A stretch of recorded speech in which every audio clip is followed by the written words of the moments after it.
Good evening, everyone, and I now call Leeton Shire Council October 2025 Ordinary Council meeting to order at the time of being 6:37 p.m. I would like to extend a warm welcome to all councillors, especially Councillor Edward, his birthday today, our staff and community members present in the gallery tonight and viewing online. Thank you very much. I must remind everyone that in the spirit of open, accessible and transparent government, this meeting of the Leeton Shire Council is being streamed live on Council's social media account, and then the recording will be uploaded to Council's website. Please stand while Councillor Matham leads us to the civic prayer, and Councillor Kidd will state the ultimate conscience. Thank you.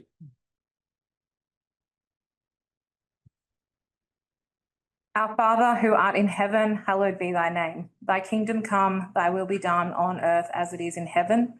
Give us this day our daily bread, and forgive us our trespasses as we forgive those who trespass against us.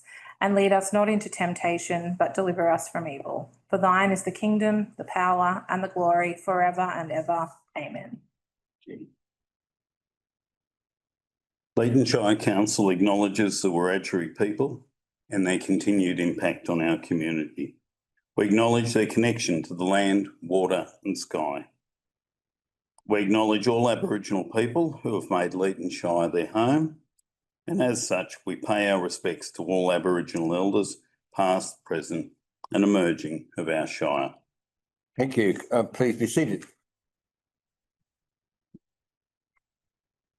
General Manager, are there any apologies of councillors attending this meeting via video conference tonight? Thank you, Mr. Mayor. Councillor Sarah Tiffin is an apology this evening and asks for a leave of absence.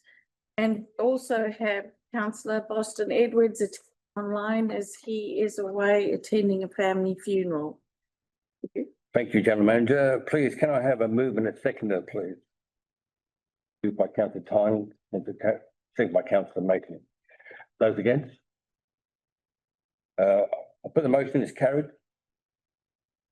Moving on to confirmation of minutes and any matters arising. The recommendations in front of you, councillors. Do I have a move and a seconder?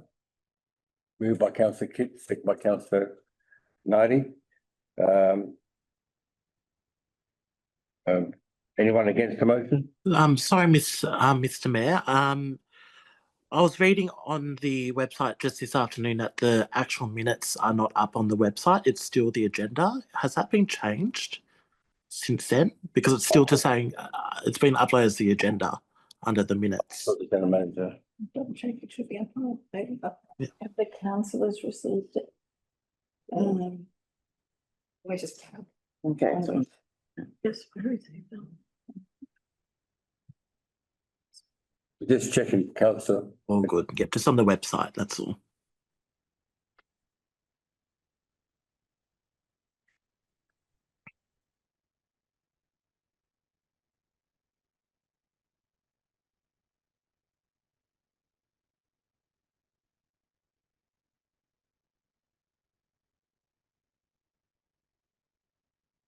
The cheese that hasn't been uploaded.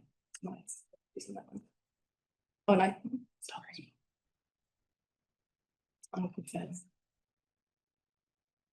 They are there, sorry, the September and the 3rd. The minutes for this obviously meeting haven't been put up yet. So that's this. So the September minutes are up. And the extraordinary on the 3rd of October are up. Yep.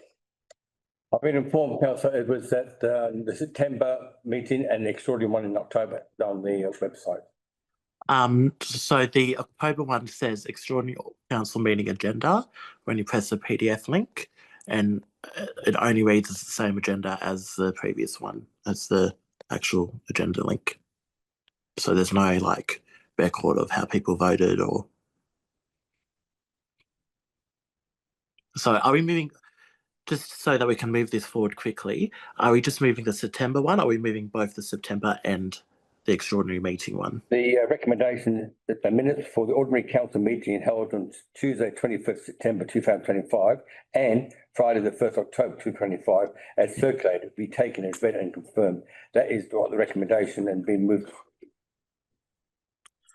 The links. Thank you, Mr. Mayor. I feel a little bit uncomfortable voting for it if it's not being Thank made you, public. Mr. Chair. There is checked and the link, even though it says different minutes, it takes you to the same set of minutes. So is that for the extraordinary That is meeting? So maybe in the interest of time, Mr. Mayor, we can bring the extraordinary minutes back to the November meeting. Thank you, Councillor Edwards. Well, so if I ask for moving a seconder, if we take out the Friday, the 1st of October out of that recommendation? Happy to, Mr. Mayor. All right, all right. I had to move in a second, remove that portion of the recommendation related to the Friday, the 1st of October, 2025 as circulated. All right, so I had to move in a second. I'll put the motion, all in favour? Those against? Thanks very much. Moving on, this evening we have the following procedural motions, and the recommendation is that council accepts 8.1.1 annual financial statement reports. Do I have a movement and a seconder?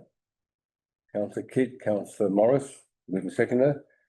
I'll put the motion, all in favour? Those against? Thank you. Councillors, are there any disclosure of interest this evening? Just to clarify, Mr. Mayor, that just to be clear, it was accepting a late report about the financial. So it's not accepting the item, it's accepting the late report. Just want to be very clear, everyone understands that. Thank you. Is that okay, everybody? Good. Right, so now we're moving on. Councillors, are there any disclosure of interest this evening? Remind to please stand and declare any disclosure of interest. Mr. Mayor.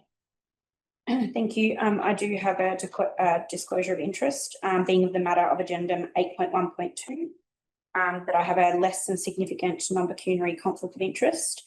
My conflict of interest is that I'm related to the owner of the land, but feel that I'm still able to stay in the meeting and participate in the debate. Thank you, Mr. Mayor. All right, thank you.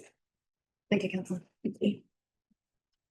Mayor, item 8.3.2, I have the interest. I'm an applicant for a heritage grant.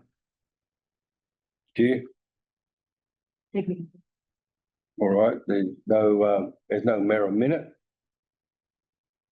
So we'll move on to.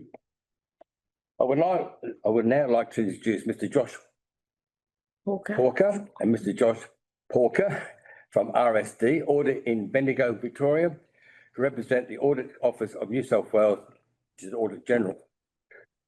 To present the 2024-25 financial statement and audit report for Leeton Shire Council. Thank you, Mr. Porker, for your time this evening. Thank you very much, Mr. Mayor. It's our pleasure to present to you today the results of Council's 2025 audit. So what I'll do is I'll take you through the report on conduct of the audit, which is a prescribed report by the Office of the Local Government. Sorry, was there a question? No question. You're just jockeying for a view. Thank you. I'll continue.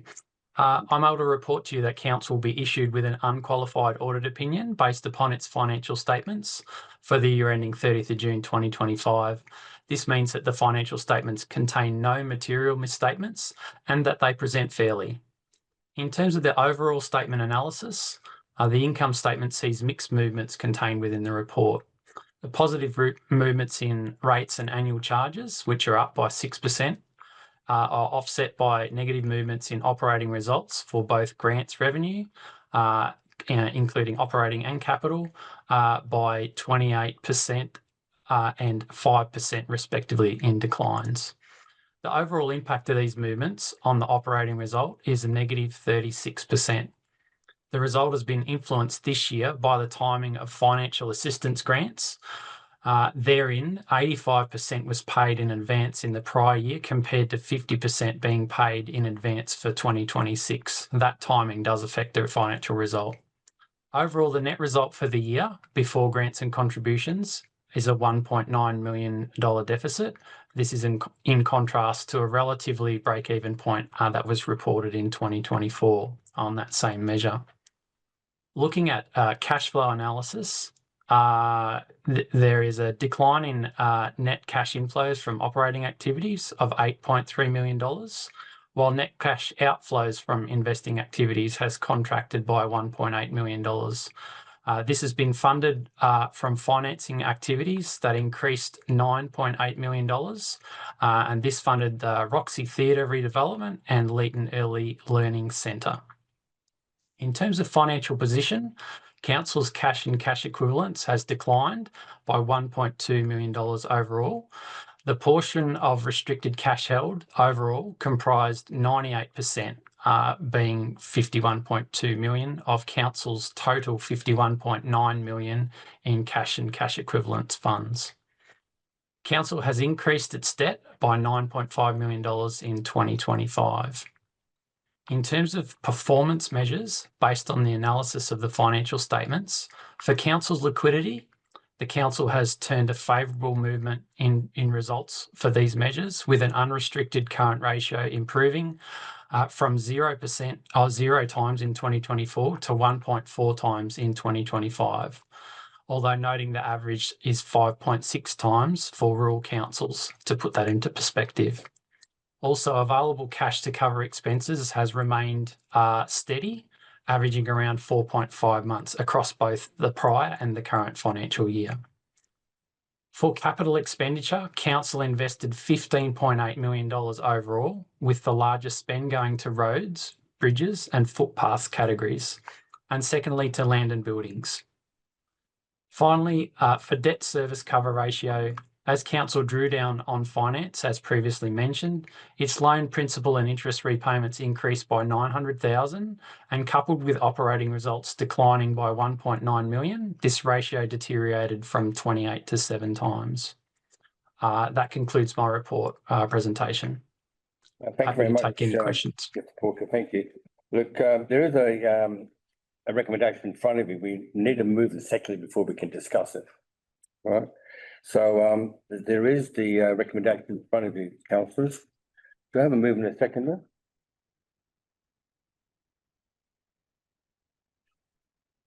Councillor Kidd, Councillor Morris.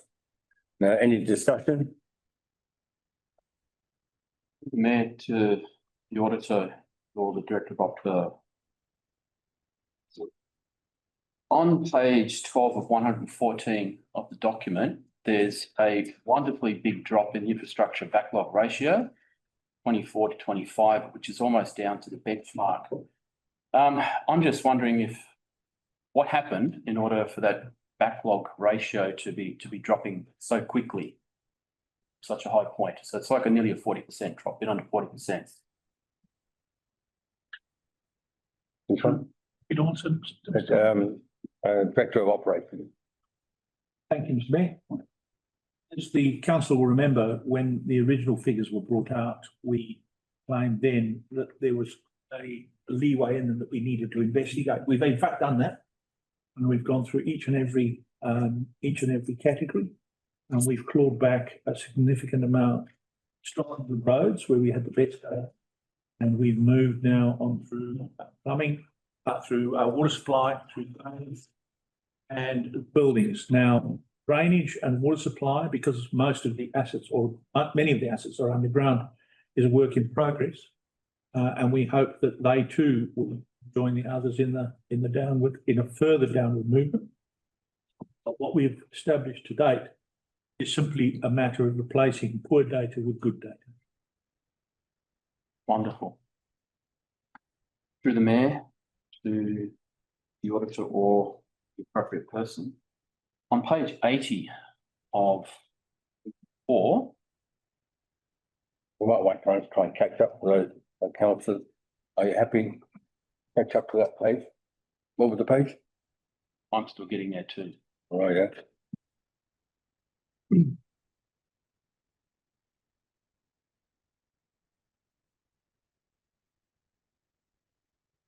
Yes, on page 80 of 114, it's about people and relationships, related party disclosures.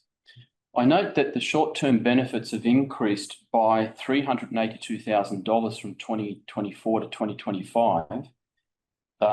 that seems to me to be a large increase. The post-term employment benefits have also gone up by $38,000, and according to my way of thinking, the decrease in other long-term benefits has gone down. I'm wondering if someone could explain to me what short-term benefits are, why they cost $352,000. I might put the general manager first. Mr. Mayor, I'm happy for the Director of Corporate. And I just want to check, because I'm on page 80 of 127, but do you perhaps mean page? 80 of 114. Sorry, it is the right one. That's, Actually, page 63 of the document. yes, General manager. it's not page 64. Yeah, so you're talking 300. Yeah. Just trying to get time to get the Can page. you tell us the page number of the actual set of financials? Yes, so on the actual financial documents, page 63. 63, thank you. Right. Thank you, Mr. Mayor, and I'll ask the Director of Corporate if he could please provide a response. Page number 80, right? It's page 63 of the financial, the actual financials. I'm able to provide a comment in relation to that to start the discussion if the council pleases. Yes, that's great. So in relation to the definition of those particular figures under F1-1, the short-term employee benefits reflect wages, salaries, paid annual leave and sick leave for the main part. The post-employment benefits represent pension and other retirement benefits, and the other long-term employee benefits are long service leave, mostly. I hope that provides some detail. Thank you, Mr. Porter. Councillor Tyler, was that satisfied information for you? I can add.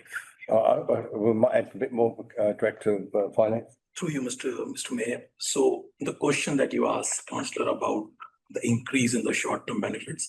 So as Mr. Josh Porker has advised the definition, what they are.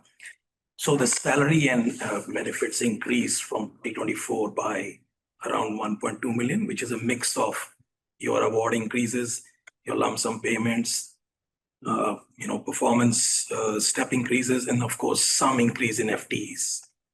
That's the reason. Related to the FTEs, they went up by 4, did they? Is that right? 3.4. 3.4. Yeah. And if I'm correct, they were primarily related with the Robertson. I have to check with the exact details, but maybe General Manager. Yes, I think the Roxy positions have only come in since the 1st of July. So we'll have to check exactly where the additional roles are. I'll take that question on notice and ask the Executive Manager of HR and let you know. Just on that, I would be interested to know how many do for admin and actual council service provision. I think I might take on notice that question. Yeah. Good. Councillor Tyler, Councillor Wright had his hand up. Are you happy to move on? It was my understanding, Mayor, that Councillor Tony asked about the key management personnel figures. Yes. So that would cover the general manager, the direct, and the 4 directors. Is that correct? I'm sorry. Thank you, Councillor. Yes. That's obviously not enough. That figure's only for the key management personnel. So yes. Nothing's changed. So there's been no increase in FTE for key management personnel. I think this figure here, key management personnel, Director, could you just confirm that goes beyond just the senior management team? No, it is only the senior management team. Okay. Okay. And the previous answer is the same, the award increases and all those stuff, which adds to that, yeah. If I may make a comment, that definition probably should be more accurate. definition underneath the F1 and F111, where key management personnel is defined as those persons having blah, blah, blah. Through you, Mr. Mayor, this is the standard wording of the Code of Accounting. Right. Through the Mayor, to the appropriate person.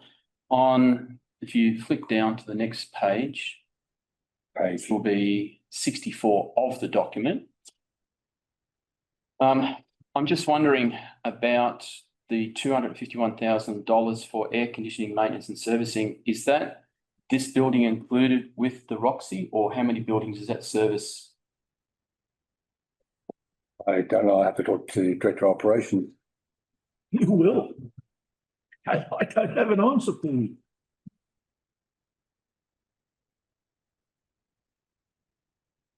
Councillor, I couldn't tell you. It's a number I haven't had a look at, haven't had a reason to have a look at. I will take it on notice, however, and I'll get back to you on that. Thank I you. can't see why they would have brought it out as a number on its own, but I will certainly look into that and take it on notice if that's all right through the chair. Yes, is that okay? Yes, the Mayor to the GM or the appropriate person. If you go to page 65 of the document, it notes that councillor, I can understand the increase of councillor fees from 104 to 108,000. There's other councillor fees expenses, so that's gone up $18,000 or $2,000 per councillor. I'm not aware of being $2,000 better off for other council expenses. I'm wondering if I can get clarification of what that's all about. I might pass on to the Finance. Through you, Mr. Mayor, we can get you the details about this from the spreadsheet. Yeah. Thank you. Thank you, Mr. Mayor. Councillors put their questions to us earlier. We can do the homework and then come prepared with those particular questions. But in regards to the item before, that's I can't remember what the question was in relation specifically, but if it was, why is air conditioning pulled out? That's because of the declared conflict of interest. And so it's merely for public reporting, telling people what the value of that work has been over the last year. And it's also noting that it was the granting of that contract went through a competitive procurement process. Through the Mayor, the GM, I see that on the bottom there. I was just questioning the location of the air conditioning services. Oh, it's throughout the whole organisation. Yes, it's definitely not just the Roxy. The Roxy matter is about capital works. This is an ongoing maintenance contract. Yeah. What I also add, Mr. Mayor, I'm struggling to find it, Councillor Tynan, but there is a list of definitions somewhere in the document. I'm not sure if it has K&P in there, but there is one somewhere. It does stay at Councillor Kidd up the top.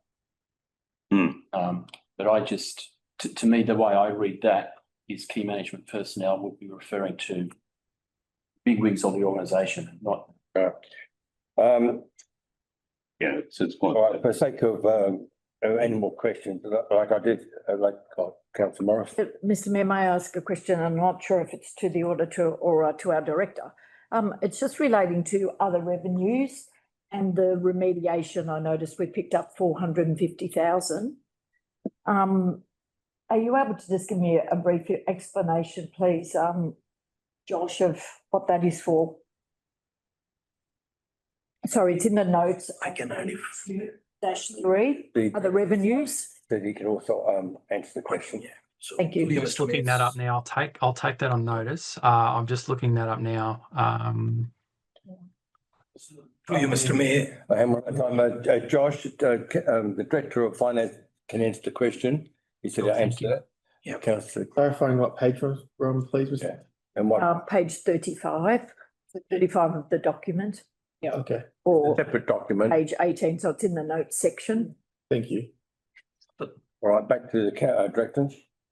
Through you, Mr. Mayor. So the land remediation provision has gone down for this year. This is because of FOGO. Okay, So less tonnage is going to the landfill and the useful life is increased. So the yearly provision has gone down.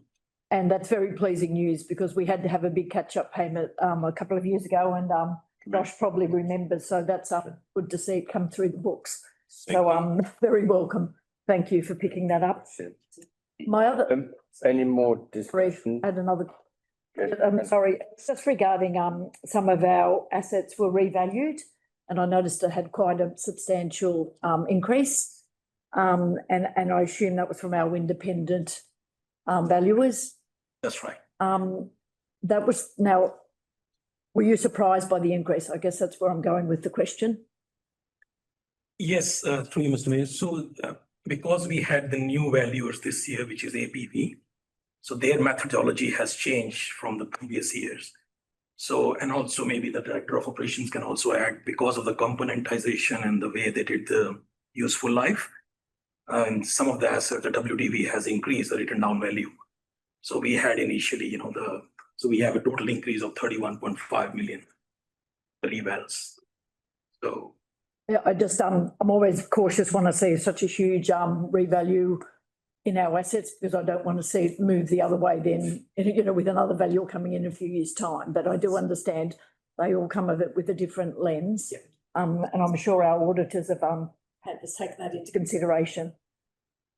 I did want to ask other context in relation to the revaluation as well. This accounting standard AASB 13, which pertains to fair value of the assets, that has actually changed. There's been an amendment to that standard. So you're right in saying that there can be a movement in values, but also there has been that shift this year in the definition for AASB 13 and its interpretation. And council has brought that into the financial statements this year as well.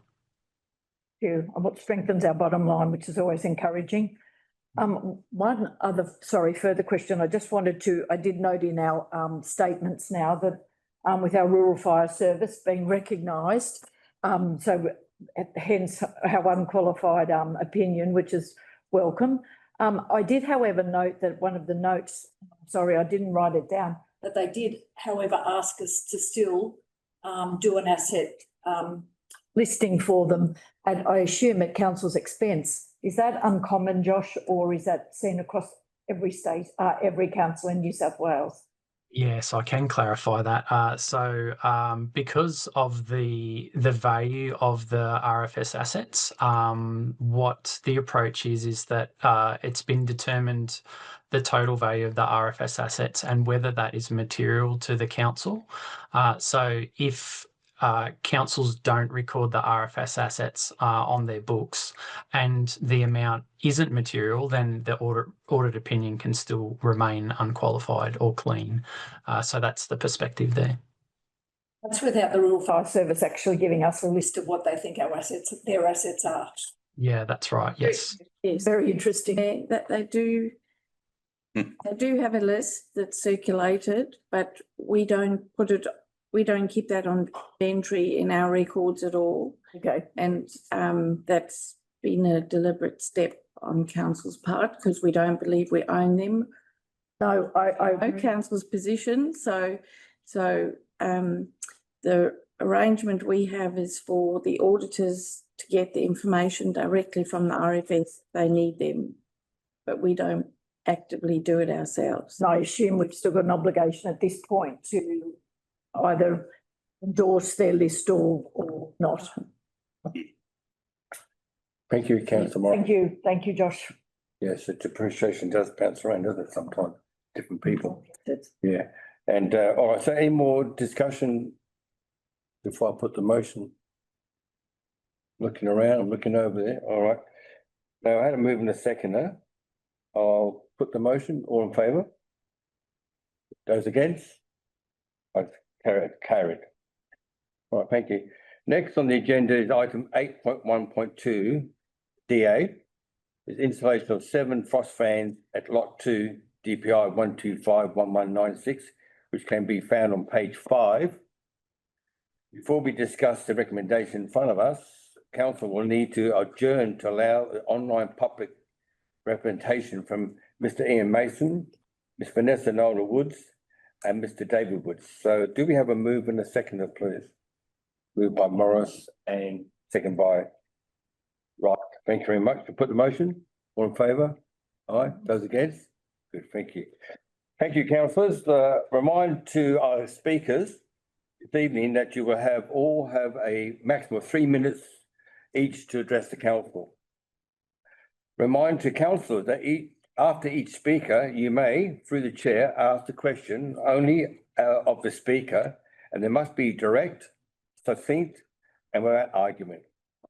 Mr. Ian Mason, would you like to be here from your first one this evening? Mr. Ian Mason? Yes.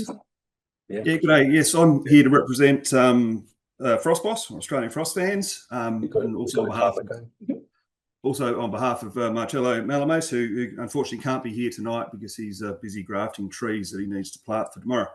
So, as the councillor mentioned, it's the installation of 7 frost fans on 169 Whitton Road, Leeton, 5 of which are the significantly more expensive but quieter frost fans. The C59, which is costing Mr. Malamos significantly more, doesn't cover any more territory. It's just able to operate more slowly and hence quieter. So the noise report that we submitted, we believe complies with the EPA guidelines. The term premises is determined to refer to a single land title, and this interpretation ensures noise levels are consistent regardless of ownership of an allotment. The policy doesn't include measures to overcome ownership inequity.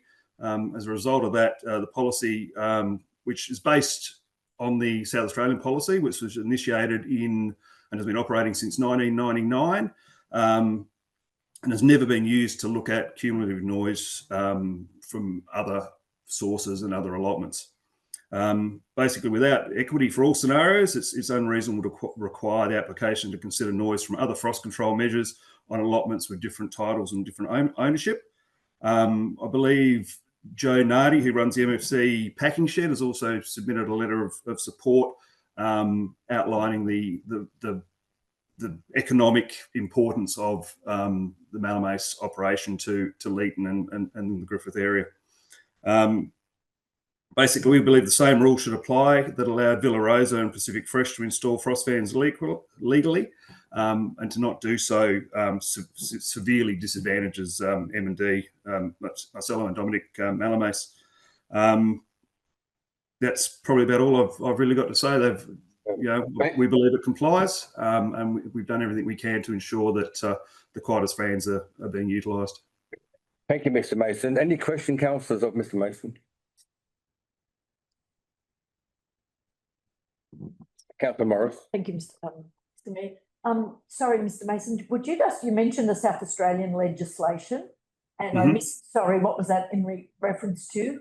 So the policy, the EPA guideline policy is based on the South Australian policy. So it's essentially word for word. And that is a policy that the Leeton Council, Griffith Council, Murrumbidgee Council have all adopted as far as noise compliance refers to. Thank you. Thank you. Any more? Councillor Nardi.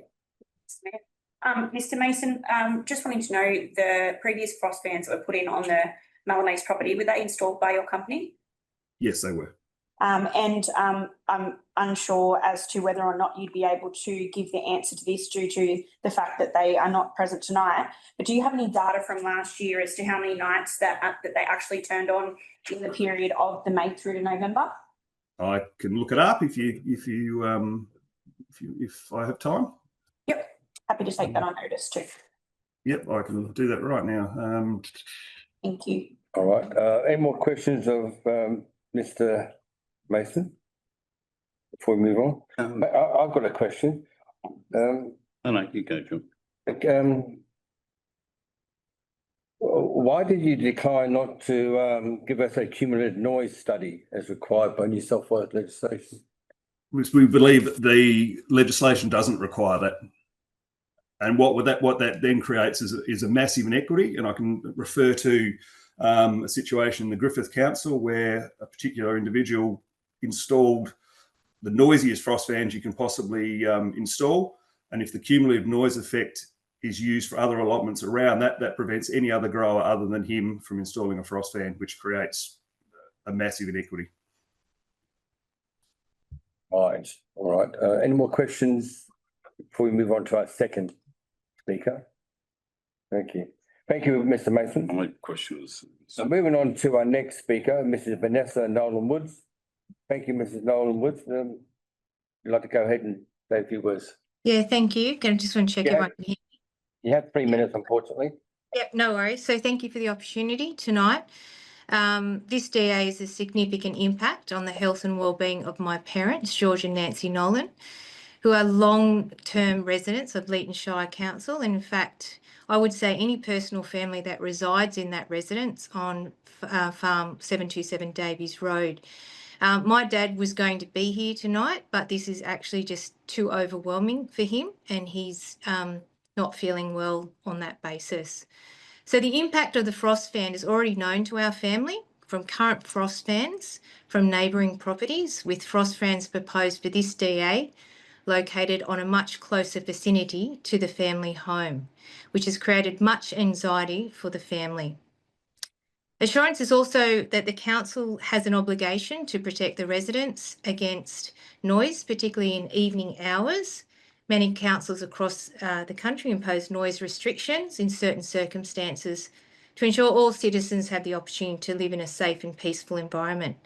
And Leeton Shire Council explicitly conveys peace and quiet as a core value at living in Leeton. It should also be noted that not entirely against the application of the neighbours.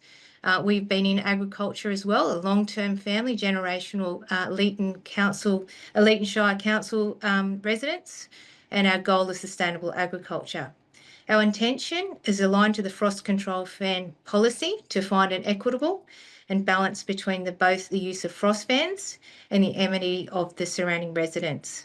On that basis, we object to 4 of the 7 proposed fans, given close proximity, and particularly 4 of the fans, and the current adverse experience of fans already positioned close to the family farm. In addition to this, the DA application is over 800 metres away from the current residence of the applicant. And of the 3 of the 4 fans we object to on 4, 5, 6 are less than 800 metres. In fact, one of the fans is just over 300 metres from the main bedroom window, which I think is seen as not fair and is unreasonable. In short, fans 4, 5, 6, 7 should be seen as inequitable and untenable to meet the values of the community and the frost fan policy. In closing, I'd just like to also outline there's a number of discrepancies in the statement of support and effect relating to the ongoing management and monitoring of the fans in use that needs clarification. We also raise our concerns around certification process. We understand once the structure is in place, they'd be certified, but following that, our concern is what occurs at construction, after construction, if the noise levels are unbearable and impactful, because we can't test them now. And how do we test the noise certification post-construction? And what would be the process to raise this complaint? And how would that be dealt with, given the variability of environmental factors, the time and occurrence after hours and the inside of someone's home to do that? So finally, given the time, as per the development application process prior to council's determination, we are happy to be involved in a meeting with the council and the applicant to resolve and mediate the outcome. Thank you. Thank you very much, Vanessa. Any questions of Vanessa Nolan Woods? Councillor Mayton. It's probably not direct to Vanessa. Thank you for what you've presented. Just that question where you were saying about the noise certification post-construction. Is there someone here that could answer that for her tonight, or is that something that we would take on notice? Through you, Mr. Mayor, that'll be a question for the manager when we go back into council.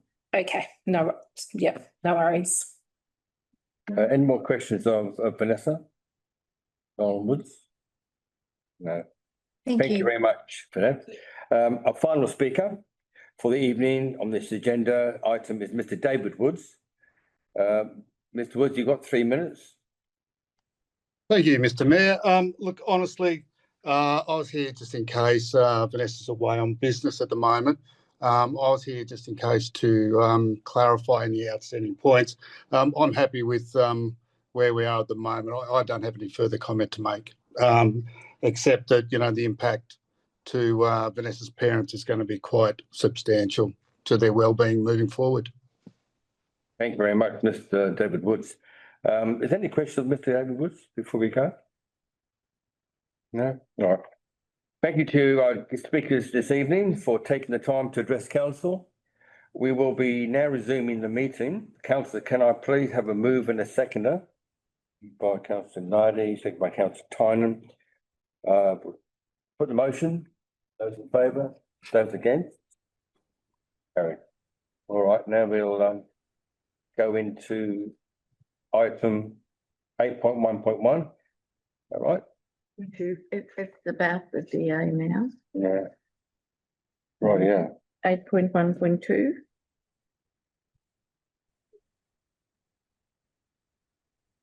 The recommendations there? Yes, and you can invite the manager to come forward, Mr. Mayor. Can we have the manager of planning, please come forward for some questions?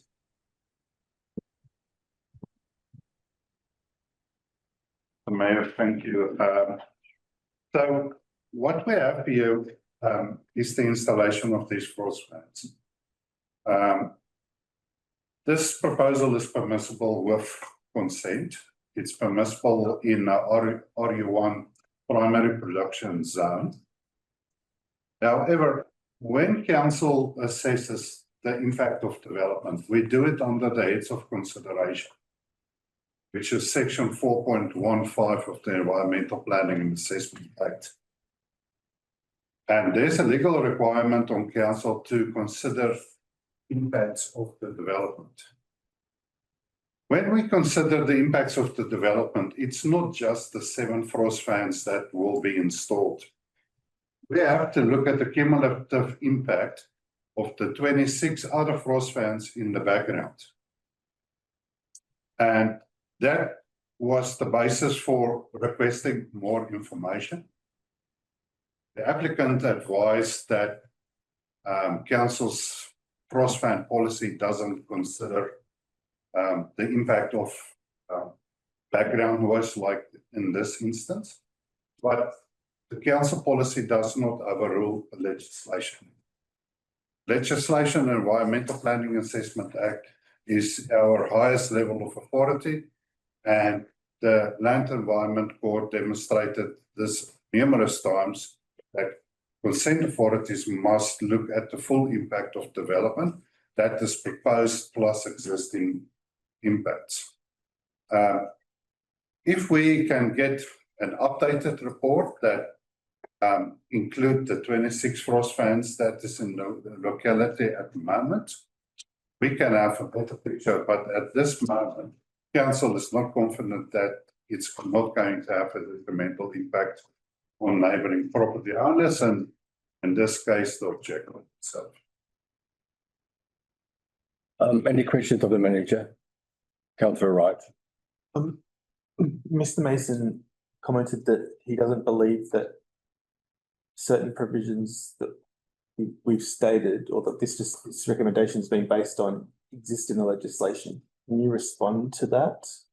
Yeah, so I cited a court case where BHP Properties Proprietary Limited went to court against Lake Macquarie City Council. So this court case demonstrated many things, and one of the principles that was demonstrated was that council must consider the full impact of development. We can't just look at the 7 frost fans and say it complies, and then down the track another 7 and we say it complies, and when we have 700 frost fans we say we have a problem. We have to look at the cumulative impact. So that's based on not just legislation but precedents set in court. That's correct. And as council is the consent authority, we have the responsibility to make sure that we do a proper assessment. If the cumulative impact goes over, there may be other opportunities to attenuate the noise levels in the dwelling that's affected. But it's important to get a cumulative impact to see the full picture of what we're dealing with. Is it common for frost fans to refuse development consent in Leeton Shire? Is this something that happens often? Mr. Mayor, to my knowledge, I think this is the first recommendation not to approve frost fans. We've had ones. Before we've had debate before about frost fans. We were one of the first ones to get involved in frost fans. I think there was one development where there might have been 5 and we gave them 4, not 5. Yeah. Councillor Morris, Thank you, Mr. Mayor. I was listening to the manager. Councillor Edwards, I can see you. Sorry, just confirming that you have asked the applicant on many times for this information so that you've got a full picture before you make your recommendation. Mr. Mayor, yes, council requested more information on 3 instances, and the response was the same, that it was deemed not necessary based on policy. Good. Thank you. Councillor Edwards. Thank you, Mr. Mayor. Considering that this is probably the first recommendation of no on this type of development, what type of advice has council received? Has council received legal advice or advice from the department or any other sources besides internal advice? Mr. Mayor, this is just internal advice. Beg pardon? It's just internal advice from council's officers. You got a second question, Councillor Edwards? Thank you, Mr. Mayor. What would the ramifications be if we were to deny the development?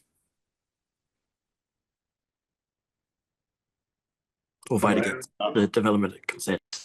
Yeah. Mr. Mayor, if council refuses this development application, the applicant has got the opportunity to request a review of the determination. Normally, that will coincide with additional information being provided. That gives council the opportunity to do another assessment, and we can then basically confirm if council was right or wrong in the first instance. After a review, council may confirm that it stays a refusal, or council may approve a development application subject to the modifications that may have been proposed, or any other recommendations. Thank you, Manager. Is that okay, Councillor Edwards? Yes, thank you, Mr. Mayor. Mr. Manager Planning, I noticed that Vanessa asked about whether there could be a meeting between council, yourself and the applicant. Can that be arranged? Can that be done? Mr. Mayor, yes, we can come together. The main thing is, for me, the key issue is to get a full picture of the noise impacts. So if there's a cumulative noise impact report, that will definitely help us to reassess this DA and maybe approve or stay with a refusal. Right. Any more questions of the Councillor Wright? Are there typically significant costs with producing a cumulative noise impact report? Mr. Mayor, I can only assume that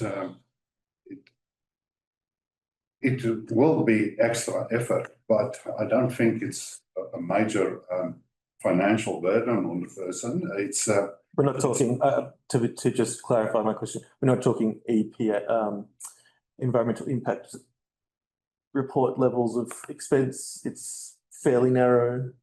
Yeah, because once the acoustic engineer knows the morals and stuff like that of the other frost fans, they can fairly accurately predict what will be the noise levels if all of them operate at the same time. Thank you, Manager. Any more questions? Vanessa, I'm sorry I didn't. No, I'm not asking Vanessa. I'm asking what Vanessa's last name is so that I can be polite. Woods. Nolan Woods. There's Nolan Woods also asked about how sound noise measurements may or may not be taken near her property, near her father's property. Is that something that would contribute to producing cumulative noise report, or would be something that would be submitted further after a review if this application was made again? Mr. Mayor, at this stage, noise reports make predictions fairly accurately of what the noise impacts would be. Normally, if council approve a development application for frost fans, it will include a condition should council receive future noise complaints from neighbouring property owners. Council may instruct the owner of the frost fans to conduct another frost acoustic report where they not predict but actually go out and take voice level readings with frost fans operating in the background, which is probably your most accurate way of determining is there an issue or not. So at the moment, we're dealing with predictions. Post-construction, accurate readings can actually be taken on site. Thank you, Manager. Any more questions, Councillor Nardi? Mr. Mayor. The question I have through Mr. Mayor is in previous times we've approved the DAs for frost fans and the neighbouring properties felt that the noise, the decibel noise was going to be quite significant to creating a problem for the people sleeping. At any point in time, have the applicants used the option of, having to reduce that noise to the Nolan's property by assisting with, say, double glazed windows and options like that to prevent that internal noise being a little bit lesser in decibel as what it is externally? At this stage, Mr. Mayor, there has been no offers made about reducing noise levels. Okay, thank you. Thank you. Any more questions of the manager? Councillors, in front of you, there is a recommendation put forward by a staff member. Do I have a mover and a seconder or an alternate mover and a second for this? Moved by Councillor Kidd, seconded by Councillor Ton. Any debate? I'll put the motion. All in favour? Those against? I declare it as carried, the motion. Thank you. Right, thank you, councillors. It's a pleasure now to introduce Professor Joseph Drew, who will provide council with an overview and update of Council Financial Sustainable Advisory Committee. Thank you, Professor Drew. Over to you. Thank you, Mayor. Can you all hear me? I was having trouble with my controls. Excellent. Okay, thank you very much for having me here. And I just want to give a very brief report on the committee. It's working very well. We've had a few technical teething issues, as you might expect with something like this in a hybrid model, but nothing that's caused any great problem. I've been very impressed with the level of debate and the diversity of opinions. I often find myself going, wow, never thought of that. So that's exactly what we want from the committee. So many thanks to everyone involved in that. I just want to make sure everyone's aware that I personally don't vote on the committee. I try to stay as objective and out of it as possible. My role is mainly to be devil's advocate and ask lots of questions and make people think through their position. And the two administration personnel from council staff also don't vote. I also want council to and the public to understand that I don't feel that they're obliged to follow the recommendations of the committee. We've been very clear on that as a committee. Our job is to succinctly put the pros and cons and a recommendation for each issue, but we're in no way seeking to undermine democracy. You are the body that has decision-making power under the Act, and we accept that you may, on occasion, make decisions contrary to our recommendation. And I'm happy to take any questions you might have. Right, any questions, Councillor? Councillor Tynan has a question there. Professor Drew. I'm hoping to get more of an understanding about the soft approach and the hard approach. I still find that in my head a bit awkward. On the day, there was discussion about taking the middle path. I'm just wondering if you can clarify the differences between approaches to people. Because as you know, I favour the hard approach, which for me would represent councillors taking a more active interest and communicating to the community that, look, we're really here behind this much harder. Mm-hmm. So it's a tricky question, and I personally don't want to express an opinion on it, but I did give the example to the committee of two councils I've known. One went very, very softly, invited the chair of the Grants Commission, wined and dined them, took them around, showed them the sites, and put their case nicely, and have done so many times, and they're achieving great outcomes for their community. I know of another council that went very, very hard and wrote to the federal treasurer, because it's the federal government's money and it's the federal treasurer that's responsible for it ultimately. So they've gone above the heads of the Grants Commission, and they did very well the first year. I don't know what will happen the second year because it hasn't happened yet. So out of those two examples I know of personally, the soft approach has gone better. There was a discussion in the committee that you can always ramp up from a soft approach. It's a bit hard to ramp back down again from a hard approach. There's certainly the case that there would be a middle approach and there would be all the degrees in between, but we had to get to a recommendation, and to keep things tight for an hour, I tend to sometimes ensure that we get to an actual output and an outcome. There are other options, and this is something you might want to consider as a council. Thank you. Any more questions, Councillor Morris? Yes, thank you, Mr. Mayor, through you to Professor Drew, and I apologise I didn't get to the second session, which was regarding our user fees and charges. I did, however, though, I guess probably want to challenge a little bit the outcome that we've got on the recommendation. I don't dispute in reviewing them. I just feel like we have so many user fees and charges. I would hate to see we are resource poor, spend a lot of time going through every bottom line of every fee that we have. I feel we would probably get better bang for our buck if we were able to target perhaps sections or phases of them and look at those, maybe the more heavily used and the higher income revenue earning, and really have a good hold on those for review, as opposed to going through that huge document that we have of our user fees and charges. I just think we could put as I said, we're resource poor, put a lot of time and effort and additional money it would cost if we had to outsource someone to help us with that, and to achieve little. I think if we just we need to probably target it more fully.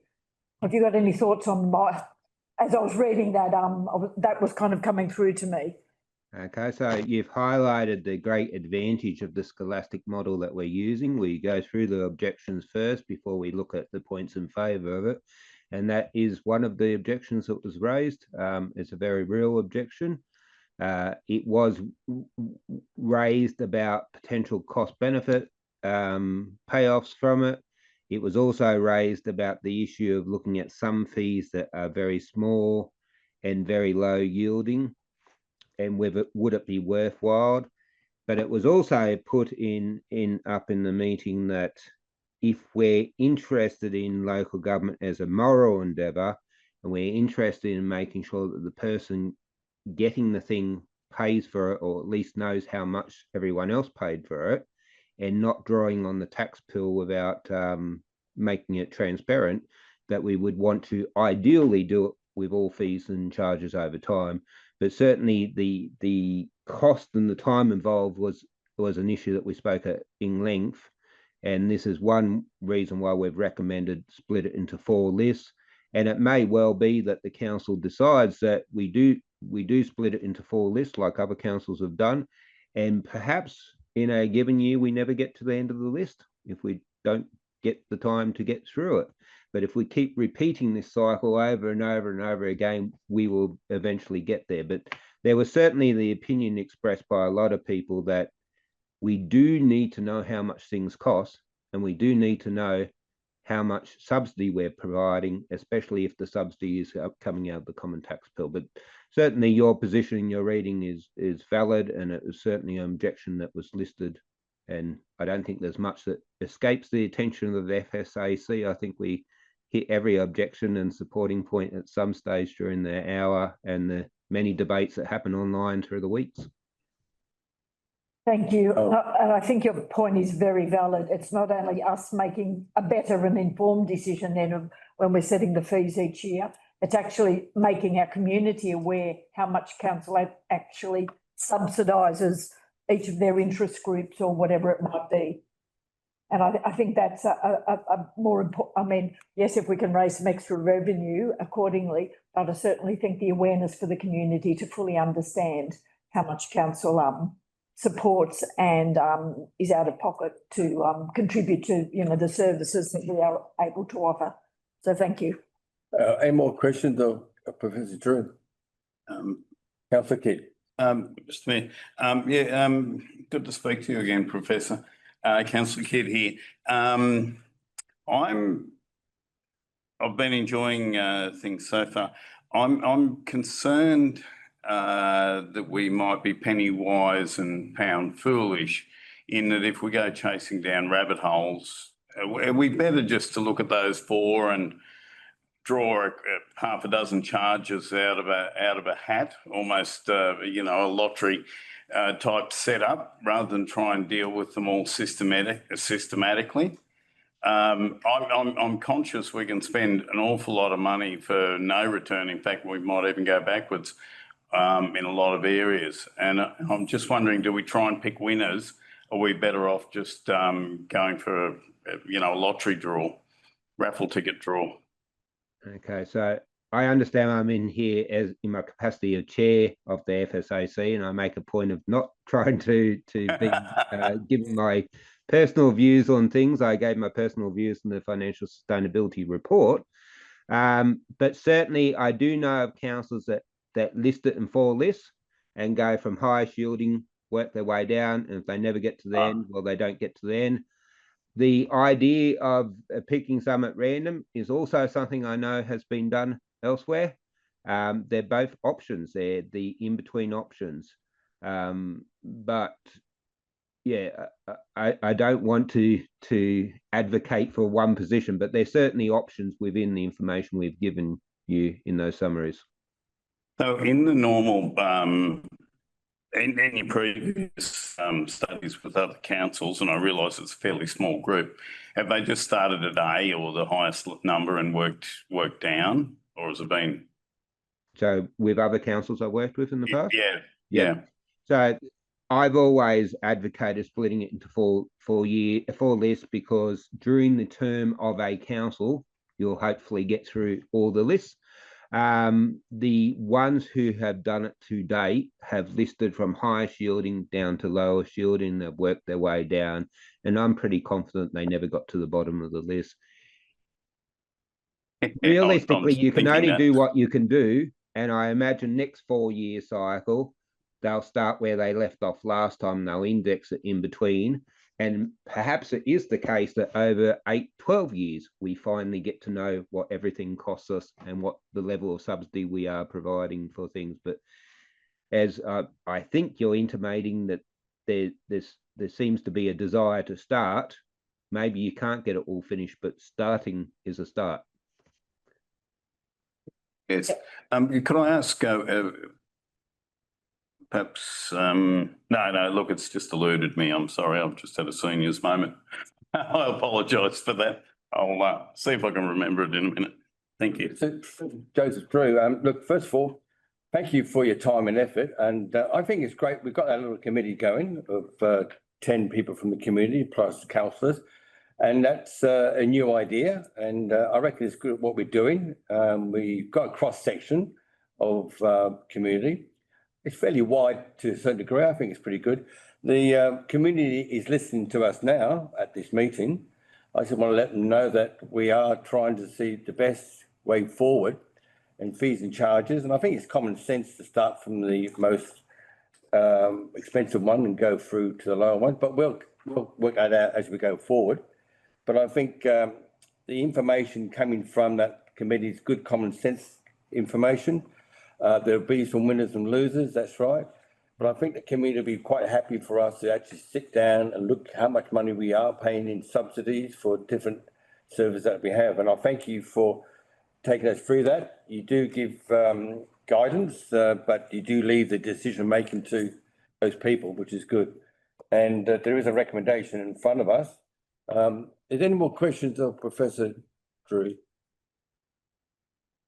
I'll just make one comment. I meant to make it before, is that a couple of people in the committee now who don't talk an awful lot during the meeting have expressed to me privately that they were surprised at how complex everything is. There's always two sides of every coin, and as soon as you start talking, you get to a word and it gets very, very complicated very, very quickly. And I think just that wider knowledge of that within the community, because they're talking within the community, will help. I will also note that several councils somehow have found out about your committee and have talked to me about it. And we even have international scholars that want to come and watch one day if you give permission, Mr. Mayor. We're certainly leading the way at Leeton. Thank you. I have a question for Councillor Wright. This is not for you, Professor Drew. Thank you very much. All right. This is, or maybe it's for you, I don't know. Yeah. But I noticed on page 65 of the document, of the agenda document, we have the next meeting of the FSAC committee is today at 6:30 p.m. That's this meeting that we're in right now. Is that was in the minutes? Yes. accurate, or do we have a real date for the next FSAC meeting, please? That's Tuesday week. Tuesday, the 4th of November. Thank you very much. At what time? 30. 6:30, yeah. You'll be coming as an observer? Yes. Yeah, all right, that's good. We do welcome observers, don't we, Professor? Yep, that's part of the idea, is to be fully transparent to everyone in the community. Anyone can come and watch. All right, everybody, we've got a recommendation in front of us. I'm looking for a move and a second for that recommendation, or to move Councillor Tynan, second by Councillor Morris. All right, any more discussion on that? Put the motion. All in favour? Those against? 100%. Thank you very much, everybody. The motion has been carried. And thank you, Professor Drew, and we're looking forward to our homework and for the next meeting we'll have. Thank you very much. You're welcome to stay if you want to listen. No, I need to get going. Thank you. All right, bye-bye. Bye-bye. Right, councillors, page 66, if I'm right, 8.1.4, policy review, model code of meeting practice. Move that, Mr. Mayor. All right, I've got to move in a second. Have I got to move by Councillor Kidd, second by Councillor Mason? All right. Any discussion? Councillor Edwards. Thank you, Mr. Mayor. I wish to make a statement on the proposed code of meeting practice. I will be voting against this motion as it stands, because if no substantive feedback is received, it will not return to council, and I believe that is unacceptable. I attended the Office of Local Government's webinar on this code, and I remain unconvinced that the new code of meeting practice and code of conduct, the models thereof, don't protect council's rights to speak freely or disagree with council decisions without fear of reprisal. If the Office of Local Government is trying to attract a wide array of people to run for council, this code will easily dissuade them. This code undermines democracy in several ways. Firstly, it centralises power in the mayor. I remind the chamber, in Leeton Shire, the mayor is not directly elected by voters. For example, the change allowing only the mayor to call an extraordinary meeting without the support of another councillor, in my opinion, removes vital checks and balances. Secondly, the restrictions on attending meetings via audiovisual link are unreasonable. Ironically, I'm attending online tonight, but under this new code, I wouldn't be allowed to. And today was my grandmother's funeral in Sydney. Life happens, and the government needs to recognise that. Thirdly, the new etiquette rules, such as requiring councillors to stand when the mayor enters or addresses the meeting. I believe this has gone too far. Even state MPs don't stand for the Speaker or President when they're speaking unless they're entering the chamber. Respect should be earned, not mandated. Fourthly, the new dress code policy is unnecessary and misses the point. Our ratepayers care more about what a councillor says, how they vote, and whether they represent their community, not about whether they're wearing a tie or a jacket. This is local government, not a fashion parade. Finally, the dealing with disorder provisions are vague and open to misuse. They could easily be used to silence debate or punish councillors who express dissenting views. I believe this is yet another overreach by state government who don't understand local governments. This code will not bring dignity to the chamber. I believe will do the opposite, eroding transparency, silencing dissent, and weakening democracy at the local level. Thank you, Mr. Mayor. Thank you, Councillor Edwards. Any other discussions? Mr. Mayor, I'd like to talk about 5.2, which is the dress code. Sorry, go ahead. I just got a message from Councillor, GM. Yeah. We have no choice. It's mandatory except for the clothing. Well, in terms of what Councillor Edwards has said, right, it's given to us and we have to adopt it. Council has to adopt it. There's no choice in the matter, except for the items that are coloured in green. So it doesn't take away from what Councillor Edwards has said. Yeah. I'm just clarifying for the mayor that that there are certain things we have you have no choice. It's a mandatory thing that's come down from the government. Councillor Tyner had a question. Yes. Councillors, Mr. Tendall, Council Members and Committee Meetings, what I'm getting at here is that I think you need to amend that to allow weather appropriate attire. So appropriate tie. Weather appropriate attire. Oh, I thought you haven't got my tie. By that I mean that if in summer, if I come to a meeting in a pair of nice Gazman shorts and a nice collared shirt, I'm not eligible to be in because I don't have a suit, a blazer, dress short, blouses, skirts or trousers because nice casual shorts, whatever, are not eligible. Now, it gets very hot. And I think we need to make an amendment to that to allow smart/business neat weather appropriate attire.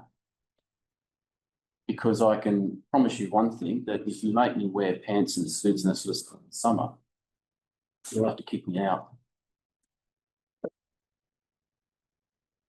5.2.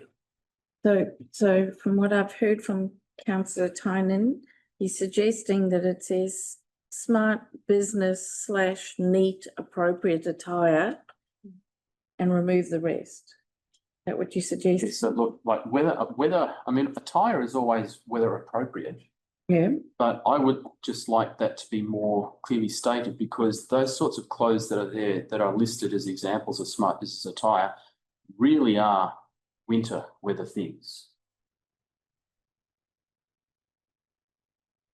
No, they're not. There's open neck shirts on. Well, councillors open neck shirts. And... Yeah, I'm just talking about. We're going to debate it tonight. Councillor, that's a statement, a comment at the moment. At the moment. Okay, Councillor Morris. Thank you, Mr. Mayor. Look, this is handed down from government, but I think there's a reason why they have put that, and I think it's because we are conducting business in the chamber, whether we like it or not, at a monthly meeting, and we're here to represent our community. We are in a hot environment. We're blessed that we can have air conditioning, reverse cycle, so it's there for all the weather types. And my understanding of all this, which has been in legislation for a long time, is always that we're here conducting business, and so we've become in a professional state that we're taking it seriously. I go to many board meetings in Sydney, and I can tell you I've never seen anyone front up with shorts or a shirt on, even in the middle of summer. It's all business attire appropriate. And I think that's just a reflection. It may be from old school, it may be from a product of older times, but I think that's the intent of what this legislation is. And really, at the end of the day, we are blessed with air conditioning. And I think as long as we're performing the business, we should just adhere to rules. These are just rules on the side to present in a business-like structure. I have no problem. Yeah, I just want to get some. Through the matter, yeah. I just Could you clarify the meaning of the council's son, council. I just want to spend 2 seconds. I want to talk to the general manager, right? Ask a couple of questions, right? And then with Councillor Wright and Councillor Tynan, right? I'm worried about we're going to debate every green clause tonight. Mr. Mayor, that's all council has the opportunity to debate. Anything in green. Can we get another time to debate the green? It's for this evening. Otherwise, we have to hold this over till next month. All right. So you don't have to debate everything. You can only, so Councillor Tynan has raised item 5.2 and suggested an alternative, but it might be that that's the only change he's recommending. Yeah. I'm worried. No, just 2 seconds. All right, so that's the case. Now, Councillor Wright, you had your hand up, followed by Councillor Tynan, followed by Councillor Kidd. Did you have hand up, Councillor Edmondson? Or flies? Councillor Wright. Thank you, Mr. Mayor. First, I'd like to say that while I wouldn't comment on the state government, I would say that I agree on the assessment of all of these requirements that Councillor Edwards has put forward. I believe that an ill-advised set of regulations.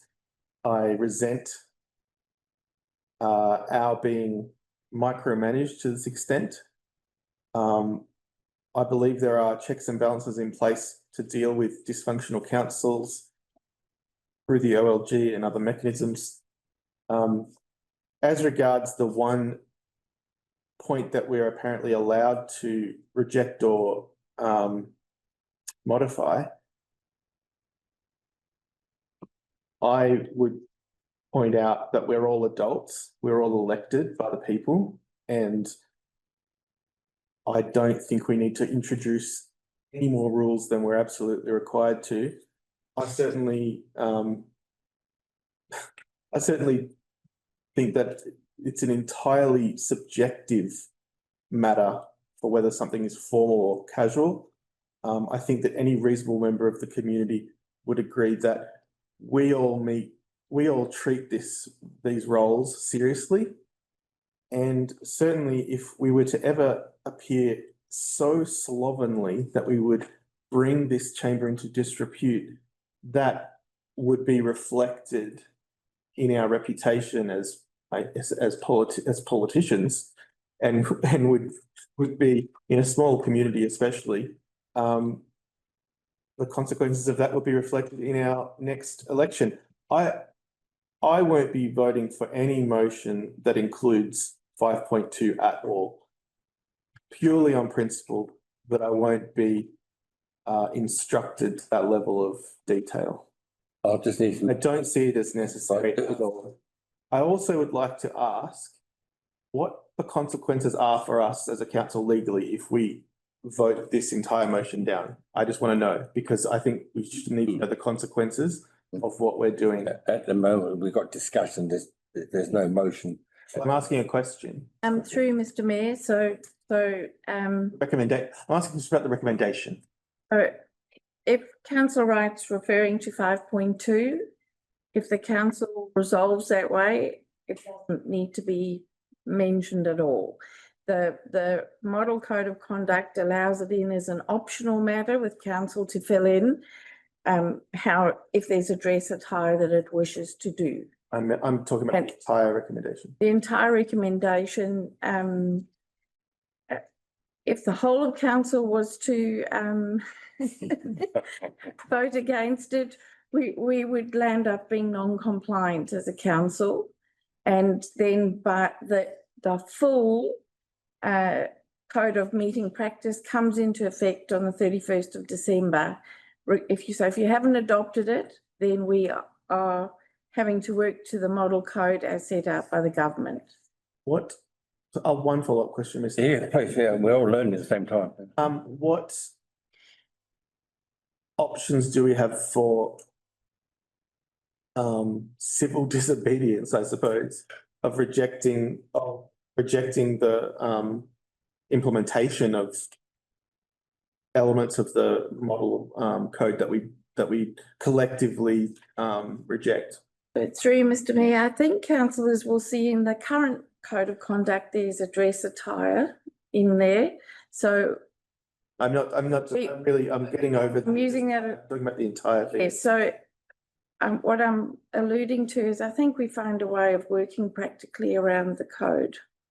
And the code often comes into play when councils are not working cohesively together.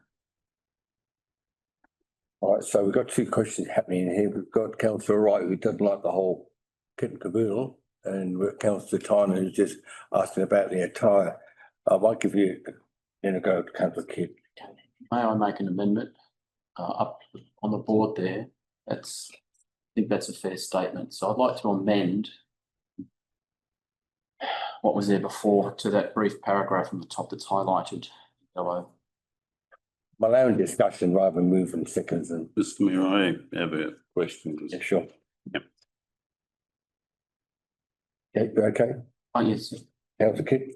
My question, I personally agree with it. I think we're here to represent the community. In my job, people expect me to be presented in a certain way, certainly not shirt and tie, though some of my colleagues do. And generally I agree with that. I think we do need to have, with indulgence from the chair, we are all working people and there will be times when one gets caught up at work. And I think I'd rather see a councillor here in their work uniform than I would not have them here. And so I think I'm happy to pass this, but my change to it would be that with the permission of the mayor, that people can attend in their working normal workday attire if they haven't had a chance to go home and change and that. I see this, I know you're scoffing at it, Nicholas, but I see it as a matter of respect to the people that vote for us. That's fine, my view on it. Councillor, is there any other part of this conduct you want to debate, or just debate the attire part tonight? Yeah? Well, I take it that is, we're only talking about the attire tonight. Just some advice. We just debate this and move a motion second on that part of it. That would be fine, Mr. Mayor. So you'd move the motion to adopt. Oh, yes. Vote with 5.2 amended. Yeah. Just a quick question. Sure. So we're adopting everything in green tonight. Correct. My apologies, Mr. Mayor. Councillor Morris has reminded me that we can't turn up in a logo. So I would have to cover, say, New South Wales Health badge or I think if I were to do Maybe that. you need to explain the relevance that you're not to wear logoed clothes. Yeah, that's right. When I come up, put a black tape over my name.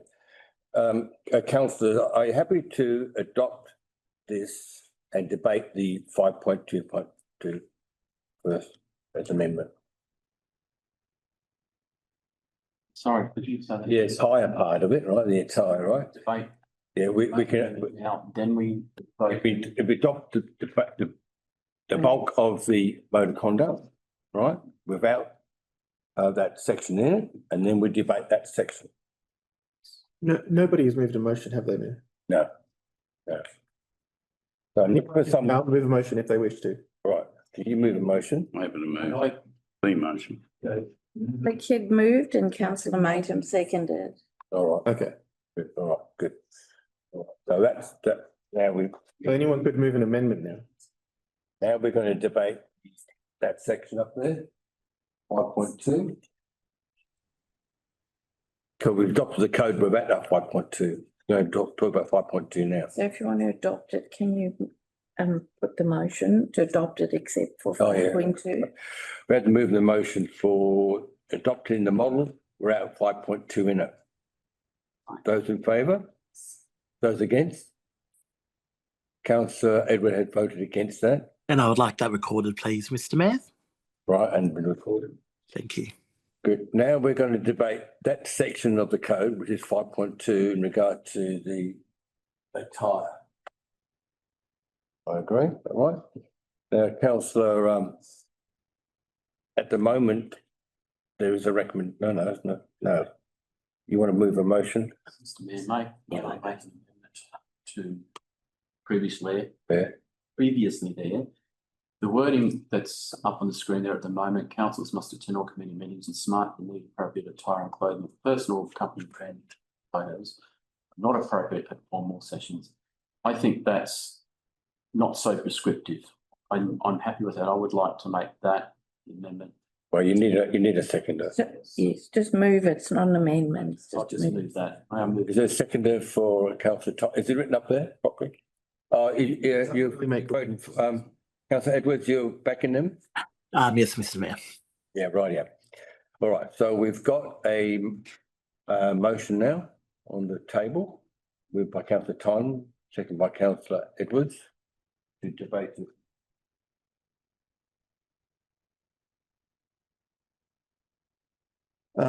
Pardon me, Mr. Do I have a point of? You want an amendment to that? There's just a grammatical error. I think you need a comma after after the word attire, or a semicolon. No personal company branding accepted. Yeah. Accepted at formal session are not appropriate. Comes there. Yeah.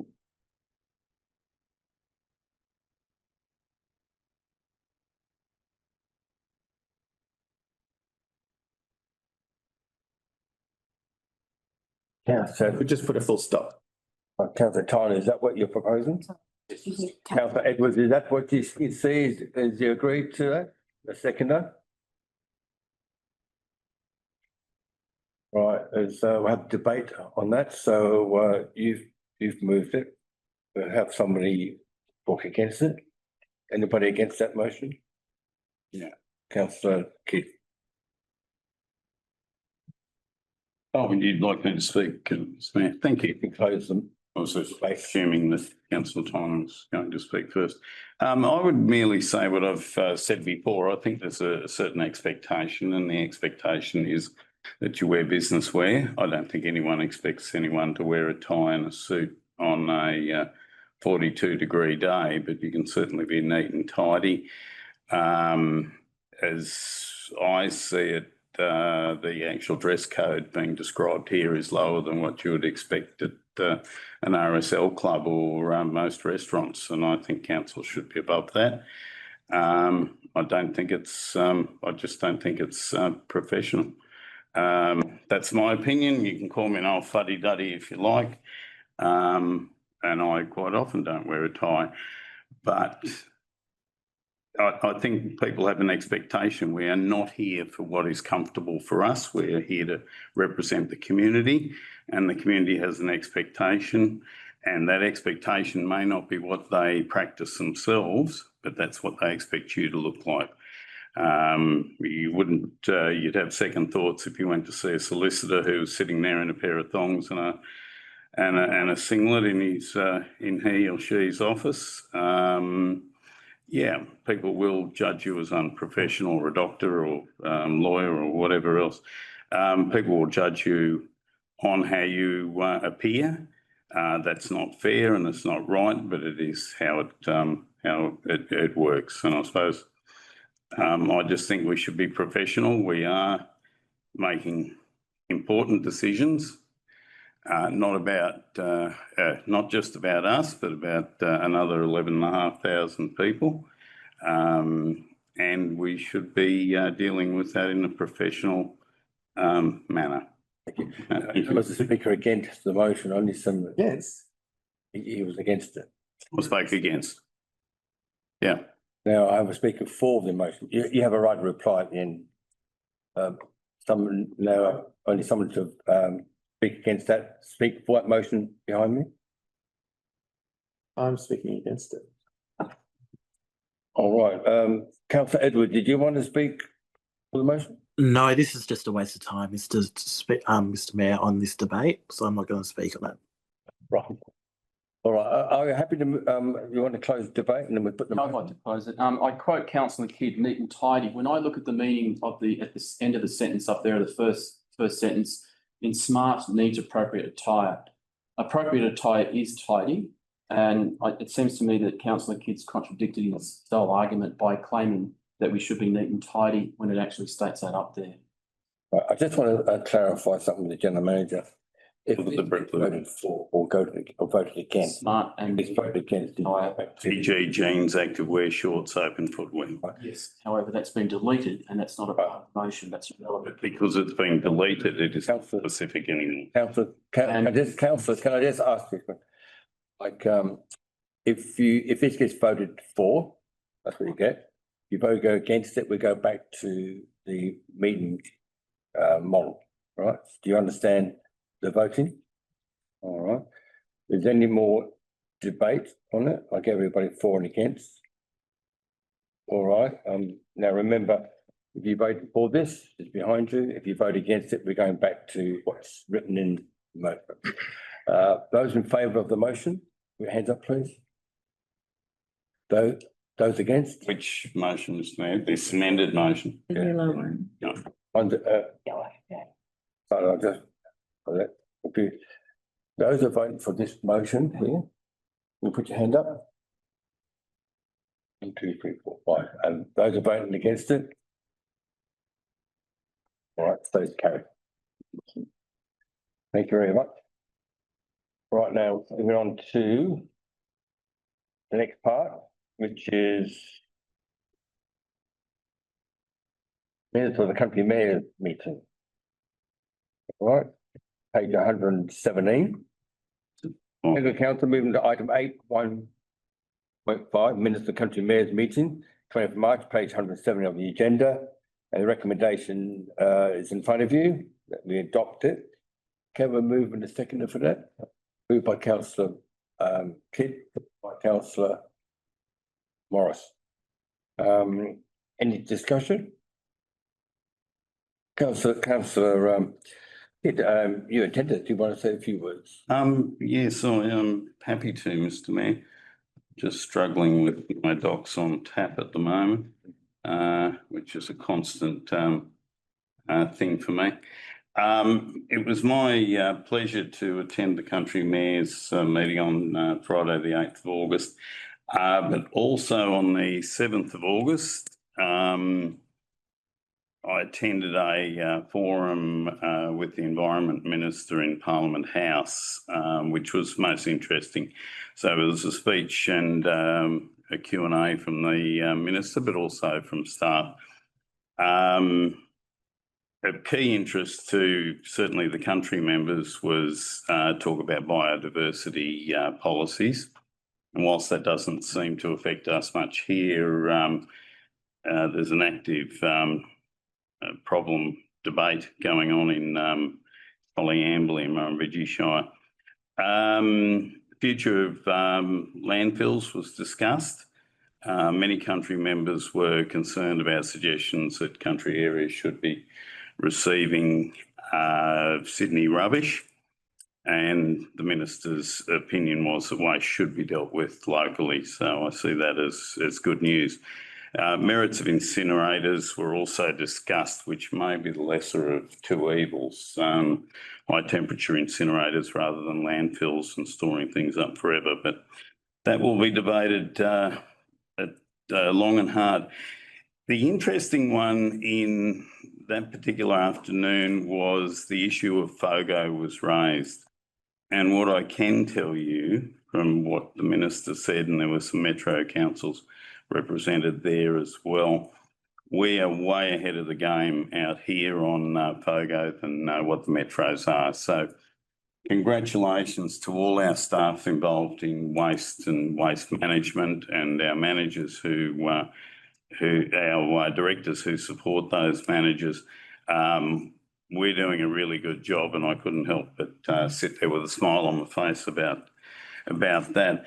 On the evening of the 7th, I was pleased to accompany Director Evans and Fran McDonald, our events manager, to the Local Government Excellence Awards. And whilst we're a finalist for our Anzac illuminations on the tower, we didn't come home with the gong, but certainly the people who saw what we were doing were very, very impressed.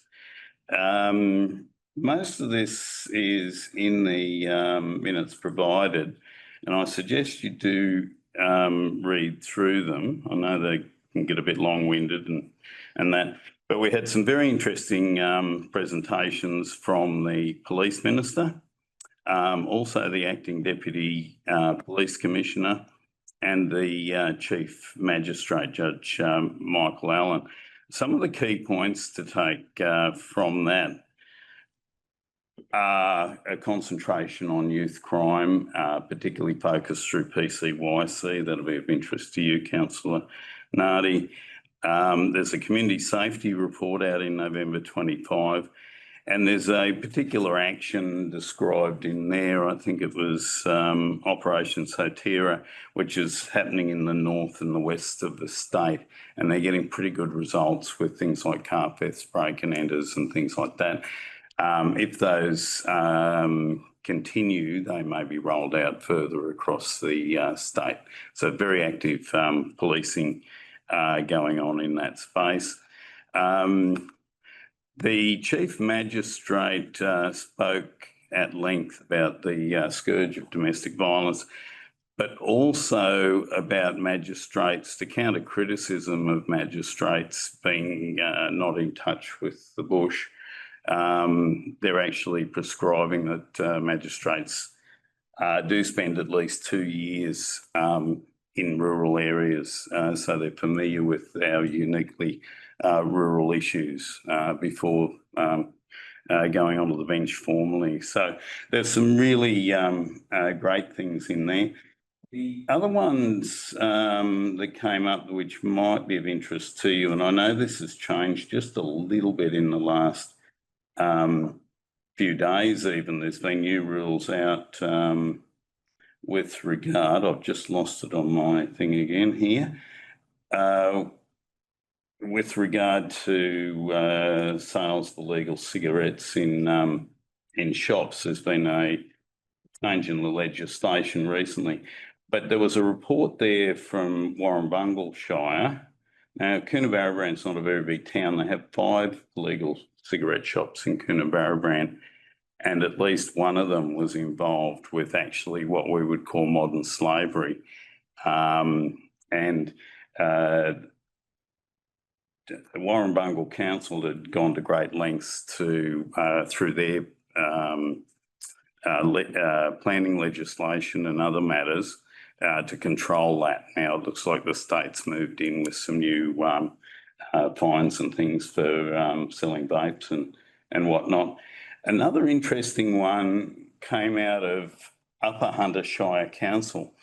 They're based up Muswellbrook North, and they were doing a night driver training thing, a bit like Ryder, as Mr. Mayor, you've been involved with for many years. This is done at night with the emergency services and young drivers, so teaching them night skills, but also, you know, they come around the corner, there's lights flashing, there's an RBT, showing them what's involved, not to panic, things like that. Also some work with emergency vehicles as well. And that's been very, very successful and has earned awards for them. So I would recommend reading that to you, and if you're interested in those areas, please have a look at it. And just to finish up, Mr. Mayor, it was an honour to represent you at that conference. Thank you. Thank you, Councillor Keith. I just want to add very quickly as well, like the history before, there used to be a country association and a city association. It was put together as one voice for local government. We didn't get a voice in the country so much, have the Country Mayors Association, as you know. I do get a lot of information sent down to me I have sent them on to you. Do you get it yourself? You don't get that stuff at all? Country Meal Association? All right.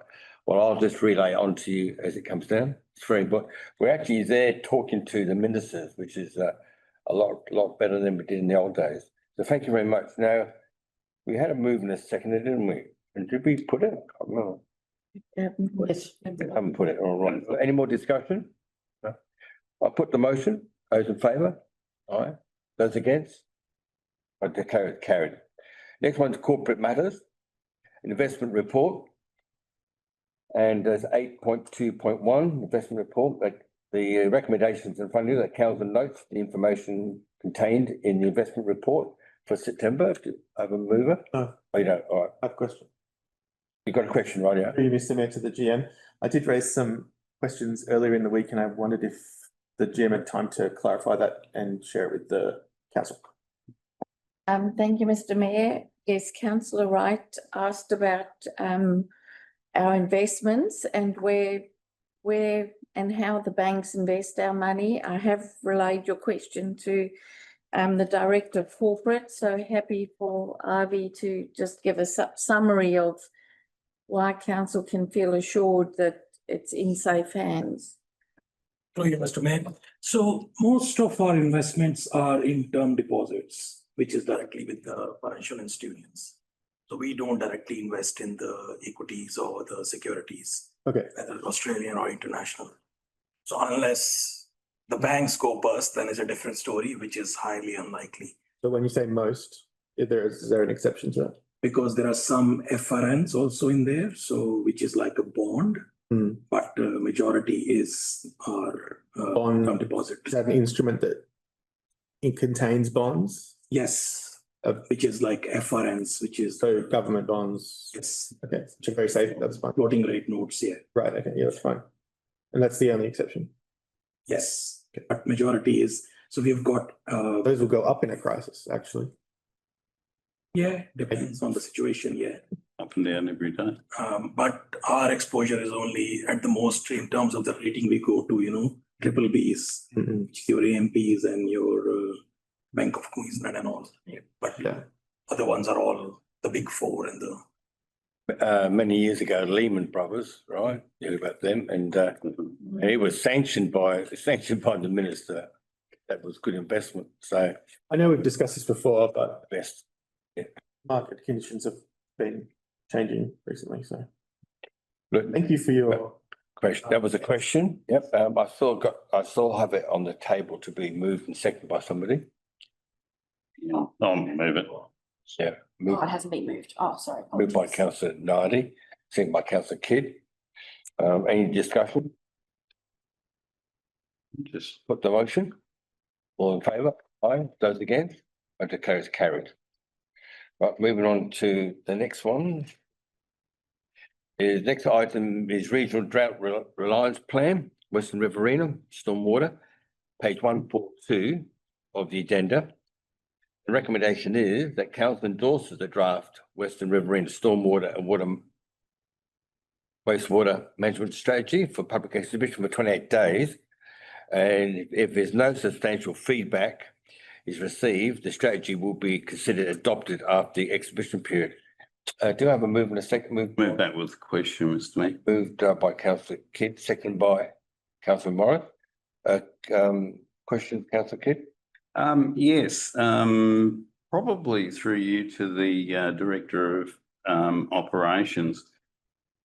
Regarding the Murray potable water supply, potable water supply, there's a lot of ifs in this, but if we were to receive funding and if it was feasible, would you have a dedicated water line going to Murray, or would it piggyback off the existing line that already goes out to where Big Lamb is now on the Murray Road? Would it just be an extension of that? Through the chair. It's marginal. It at the moment, I don't think it can piggyback off the existing. Right. We've priced it certainly, and that document has priced it as if it's following a whole new route. I think the required pressures at the end of that line, and particularly if there is a draw off at the industrial site again, it'll make it untenable in the township, and we'll have to take a second feed. And I was imagining you'd have to have some sort of a booster pump. There's definitely going to be a booster. Part along the way. The consultants insist that there won't be, but we've allowed for one because there's no doubt, just in height, that we'll need a booster. Yeah, it's a very long, flat run. Thank you, Director. Cross our fingers for some. You've got a question, Councillor? No. Yeah, just on page 140 document, there's a typo. In our executive summary continued, it says 750 million to 1.5 million. Be 750K. We dropped a point off, did we? 148. On page 148. In the secondary blue section of the 5 bar wetlands. That's a fair chunk. Yes, it is. This makes big. So we should be changed that to 1.5 billion. It's definitely not a B, so can it please be a K? All right, can that be fixed up? Please. Because double checking. All right. Mr. Mayor, sorry, just gives me. That's okay. I've got to move in a second. Is there any discussion? Just wait for you to finish that.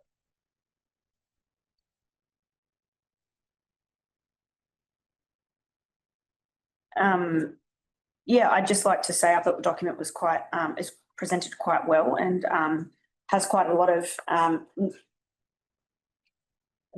knowledge in regards to, say, our wetlands, our 5 bar wetlands.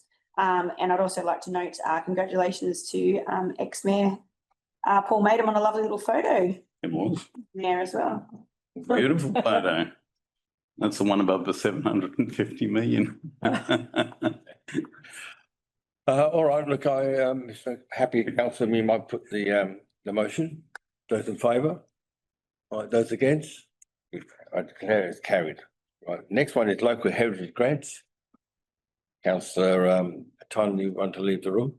Where do I go? Into the kitchen. That's right. Out in the cold. And you leave and No, Council.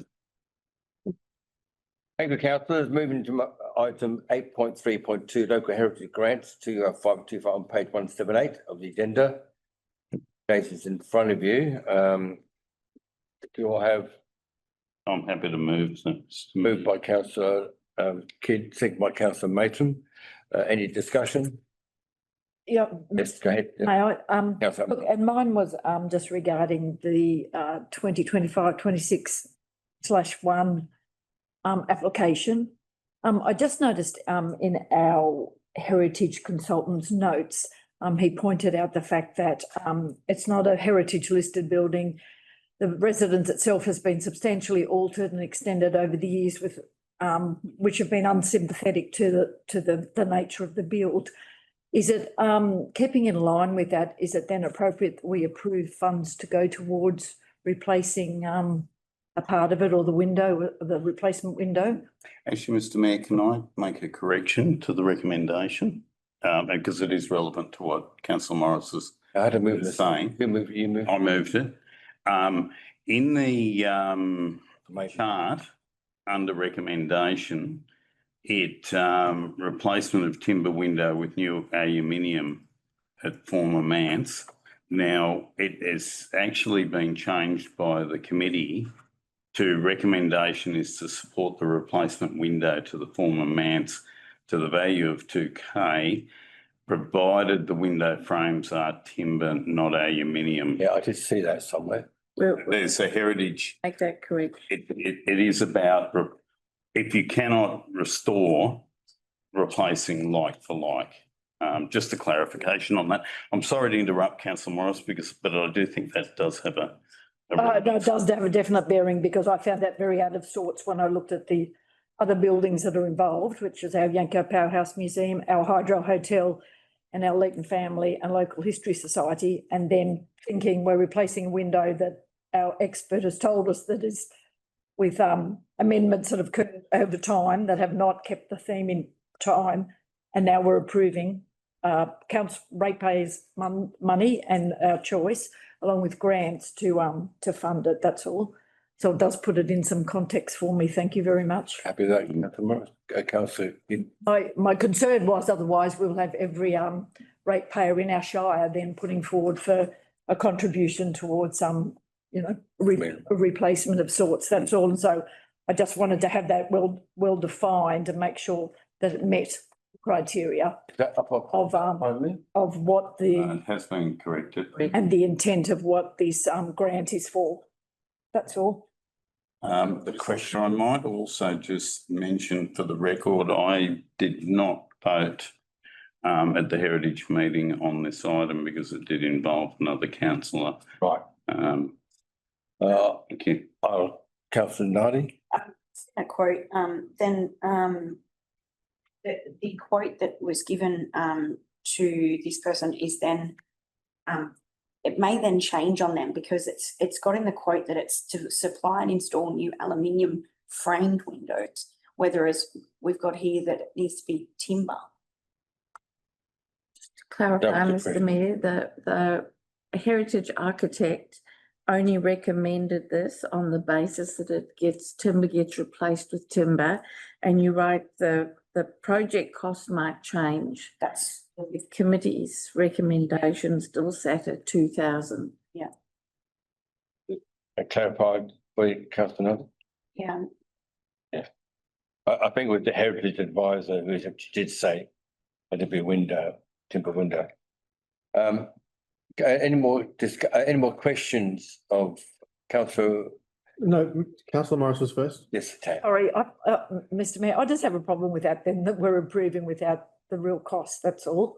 As Councillor Nardi just pointed out, and with the clarification from Councillor Kidd of what we're actually then approving or endorsing, sorry, the recommendation. Is that fair comment or? My opinion that it's you're the account contribution. Not the full price, it's contribution, isn't it? So, Mr. Mayor, you're stating that on the discussion of what myself and Councillor Morris just stated, that it's not going to affect the number of the contribution. Is that correct? The contribution stays the same. It would be contingent on a wooden window. Yeah. We do agree. I'm just making sure that therefore then it does get done as timber and not as aluminium. Yeah. You need to have like for like inserted into that recommendation. Just 2 seconds, please. Councillor, right, you had a question, did you? I guess the procedural question. The procedural question is that the information in front of you, which says the replacement of timber window with new aluminium and a former name, right? We've been told It's changed now. it's been changed. Yes, by the mover. Yep. And the By the mover, but the original advice from the heritage advisor was timber window. Correct. So what was written there was literally what the applicant asked for. Then the meeting was held and the heritage advisor recommended this get funded, but not for what the applicant asked for. They wanted to fund it. They were recommending it for funding provided the new windows were tested well. They felt it was incongruent with the house to change timber to aluminium. Yeah, yeah. So they've said, and the committee has now recommended that to council fund $2,000. Their recommendation, provided it's timber becoming timber windows. So we haven't had to change it technically. It is from the heritage advisor, right? Number one. Number two, I'm only preempting what the applicant might do with it. He might decide not to go ahead or will go ahead, but a heritage committee has said that it's $2,000, but as long as it's timber. I'd like to ask through you, Mr. Mayor, perhaps to the General Manager, perhaps to the Director of Operations, not sure who, I mean, it would be to Frank as well, but he's gone home, as he's entitled to do. I'm not convinced of the value of this item in its entirety. Oh, right. And I wonder what would be the consequences of removing it entirely from the recommendation. It's council's prerogative to make the decision tonight. All you're receiving is recommendations from the committee. It's up to council to make the I decision. don't want to influence you, councillor Wright, but you can move a motion that is taken out with a seconder and we debate about it and then we go from there. I suppose for the benefit of my fellow councillors in terms of what I'm thinking as I look at this, I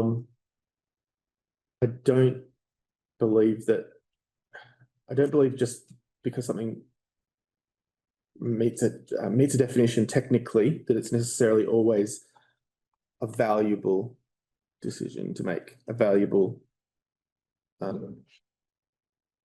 proposal. So do you want to move an amendment? And I find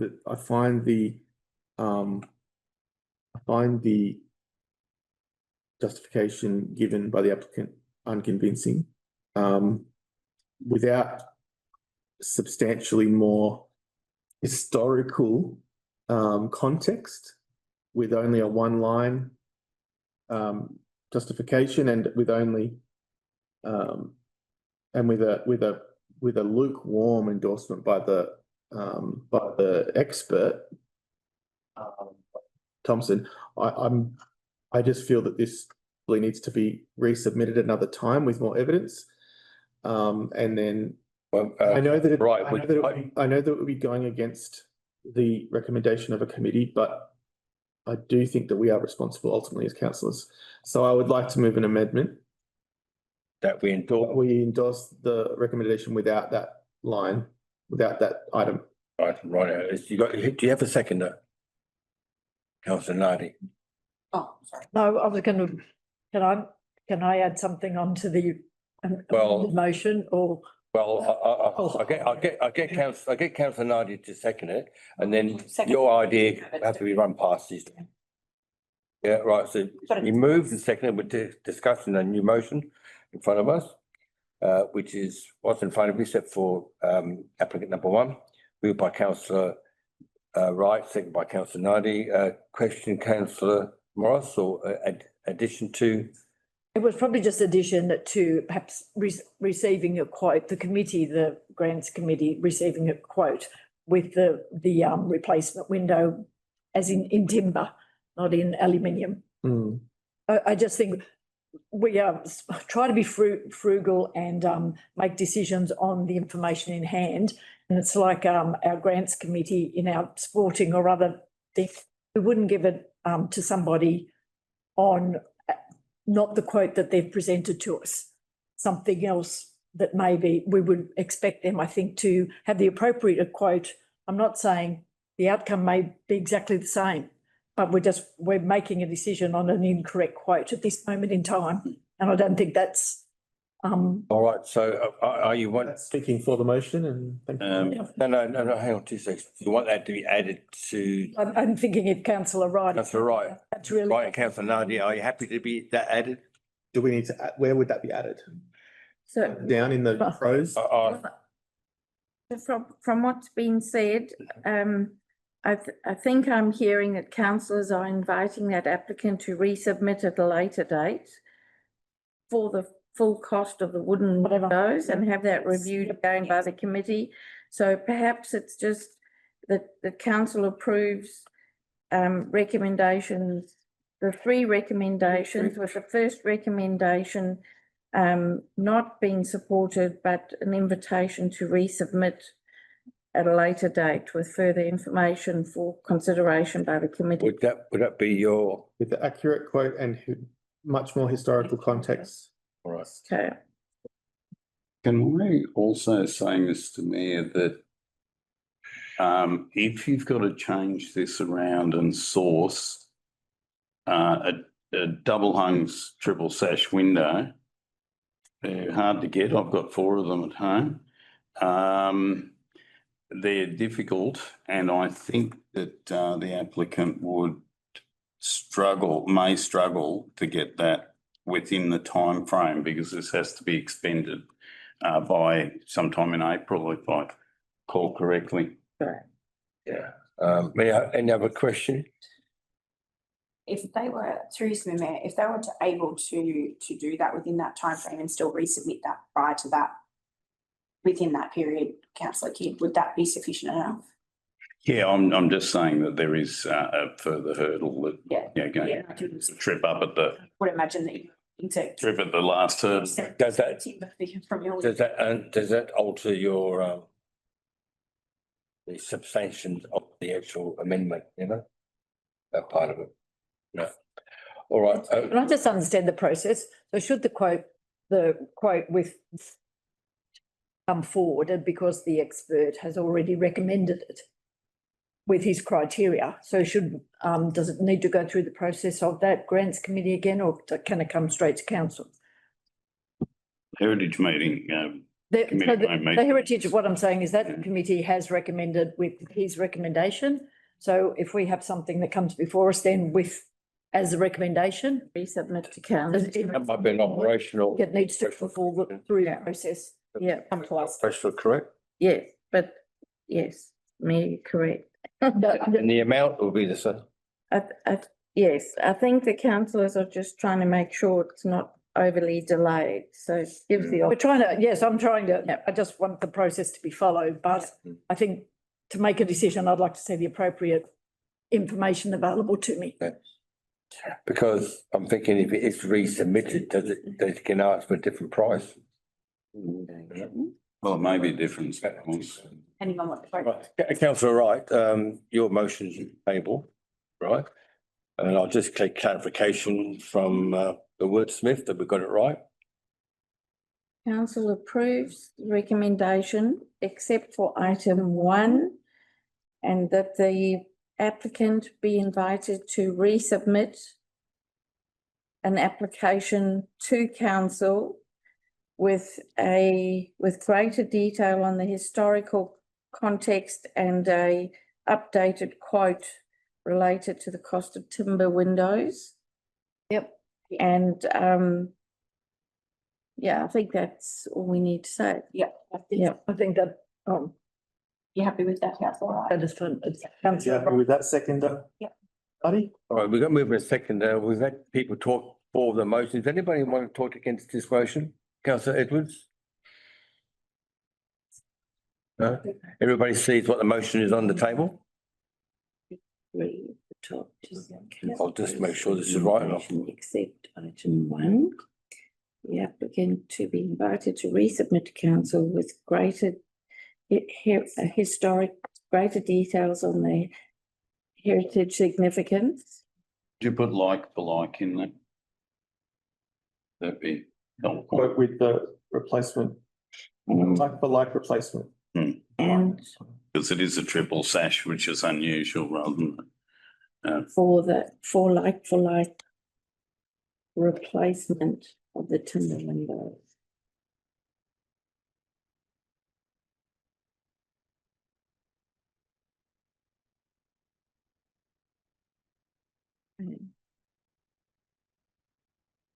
We might massage 1 or 2, but we got the gist of it. If you're happy that the gist is there. Agree with that? Everybody happy with that? I'll put the motion. Those in favour? Those against? Thank you very much. It's carried. Councillor Tyner, can you hear us? You can come in. I think he's in. Never mind. hopefully he has fallen asleep. Careful. Right, we're going to move on to the Leeton SunRice Festival Committee Annual General Meeting.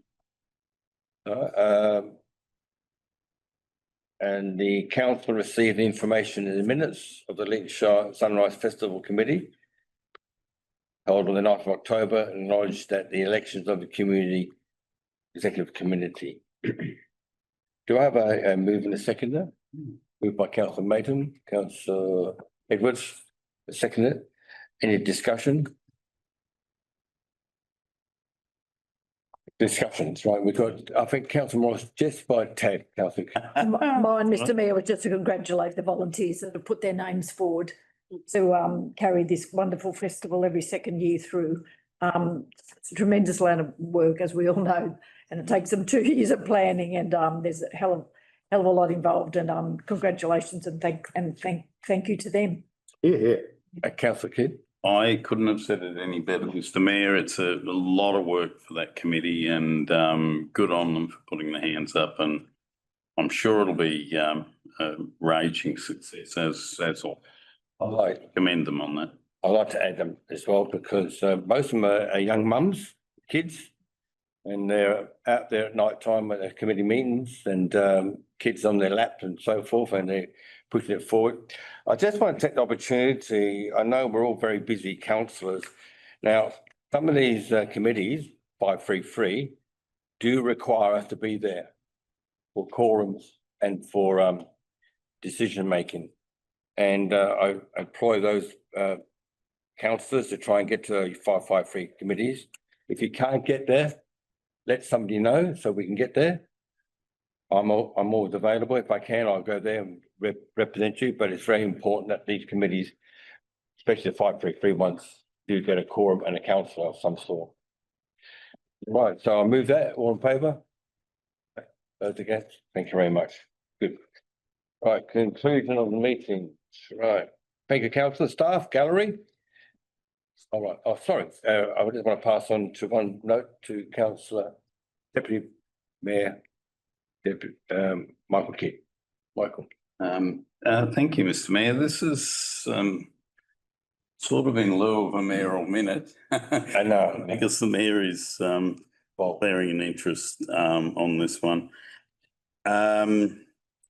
It pertains to our Roxy Theatre Stage 1 redevelopment, which won a prestigious New South Wales Master Builders Award the weekend before in Sydney. And Leeton Shire Council is proud to announce that the Roxy Theatre Stage 1 redevelopment project has received top honours at the Master Builders Association of New South Wales Excellence in Construction Awards. The project won the restoration, adaptive reuse of a historic building in the $6 million to $20 million category, a division reserved for works on sites listed in the State Heritage Register. This prestigious award recognises the outstanding craftsmanship, innovation and dedication to preserving the heritage while creating contemporary community spaces. The accolade was awarded to Leeton Shire Council in collaboration with Salisbury Constructions. Peter Salisbury, a member of the Master Builders Association, serves on the Roxy Project Management Committee as Construction and Contracts Manager. Stage 1 of the Roxy redevelopment has delivered a revitalised accessible cultural landmark for Leeton, which is fully compliant with current legislation. Works included the refurbishment of the main auditorium, installation of retractable seating, upgraded sound and lighting systems and modernised facilities such as new dressing rooms, toilets, reception areas and accessibility enhancements, including lifts and wheelchair access. The upgrades have also equipped the Roxy to serve as a community evacuation centre during natural disasters. The award was, in my opinion, a tremendous honour for the community and a testament to the Roxy project management team's resilience. This recognition from the New South Wales Master Builders Association is an outstanding achievement. Roxy holds a special place in our town's history. To see it honoured at this level is something we can all be proud of. Particularly want to thank the Roxy Project Management Office team, comprising of Project Manager Gideon Voss, Construction and Contracts Manager Peter Salisbury, Project Director Catherine Herman and Site Manager Sean Deaton, who stepped up and with the help of our architects and consultants, our project governance and project delivery team, our insurer, and most importantly, our many local and regional trades people led the project to completion. Their professionalism and commitment ensured the Roxy's successful transformation. Stage 1 of the Roxy redevelopment was jointly funded by the New South Wales Government, $7.2 million, and the Australian Government, $1 million, and Leeton Shire Council, $4.2 million. Thank you. Yeah, thank you very much. Yeah, it was a great night and we should be very proud of what we've done here. And I endorse your remarks, Councillor Kidd. Well done. Onwards and upwards, as they say. Yeah, thank you very much. Like, I'll conclude the meeting at 8:47.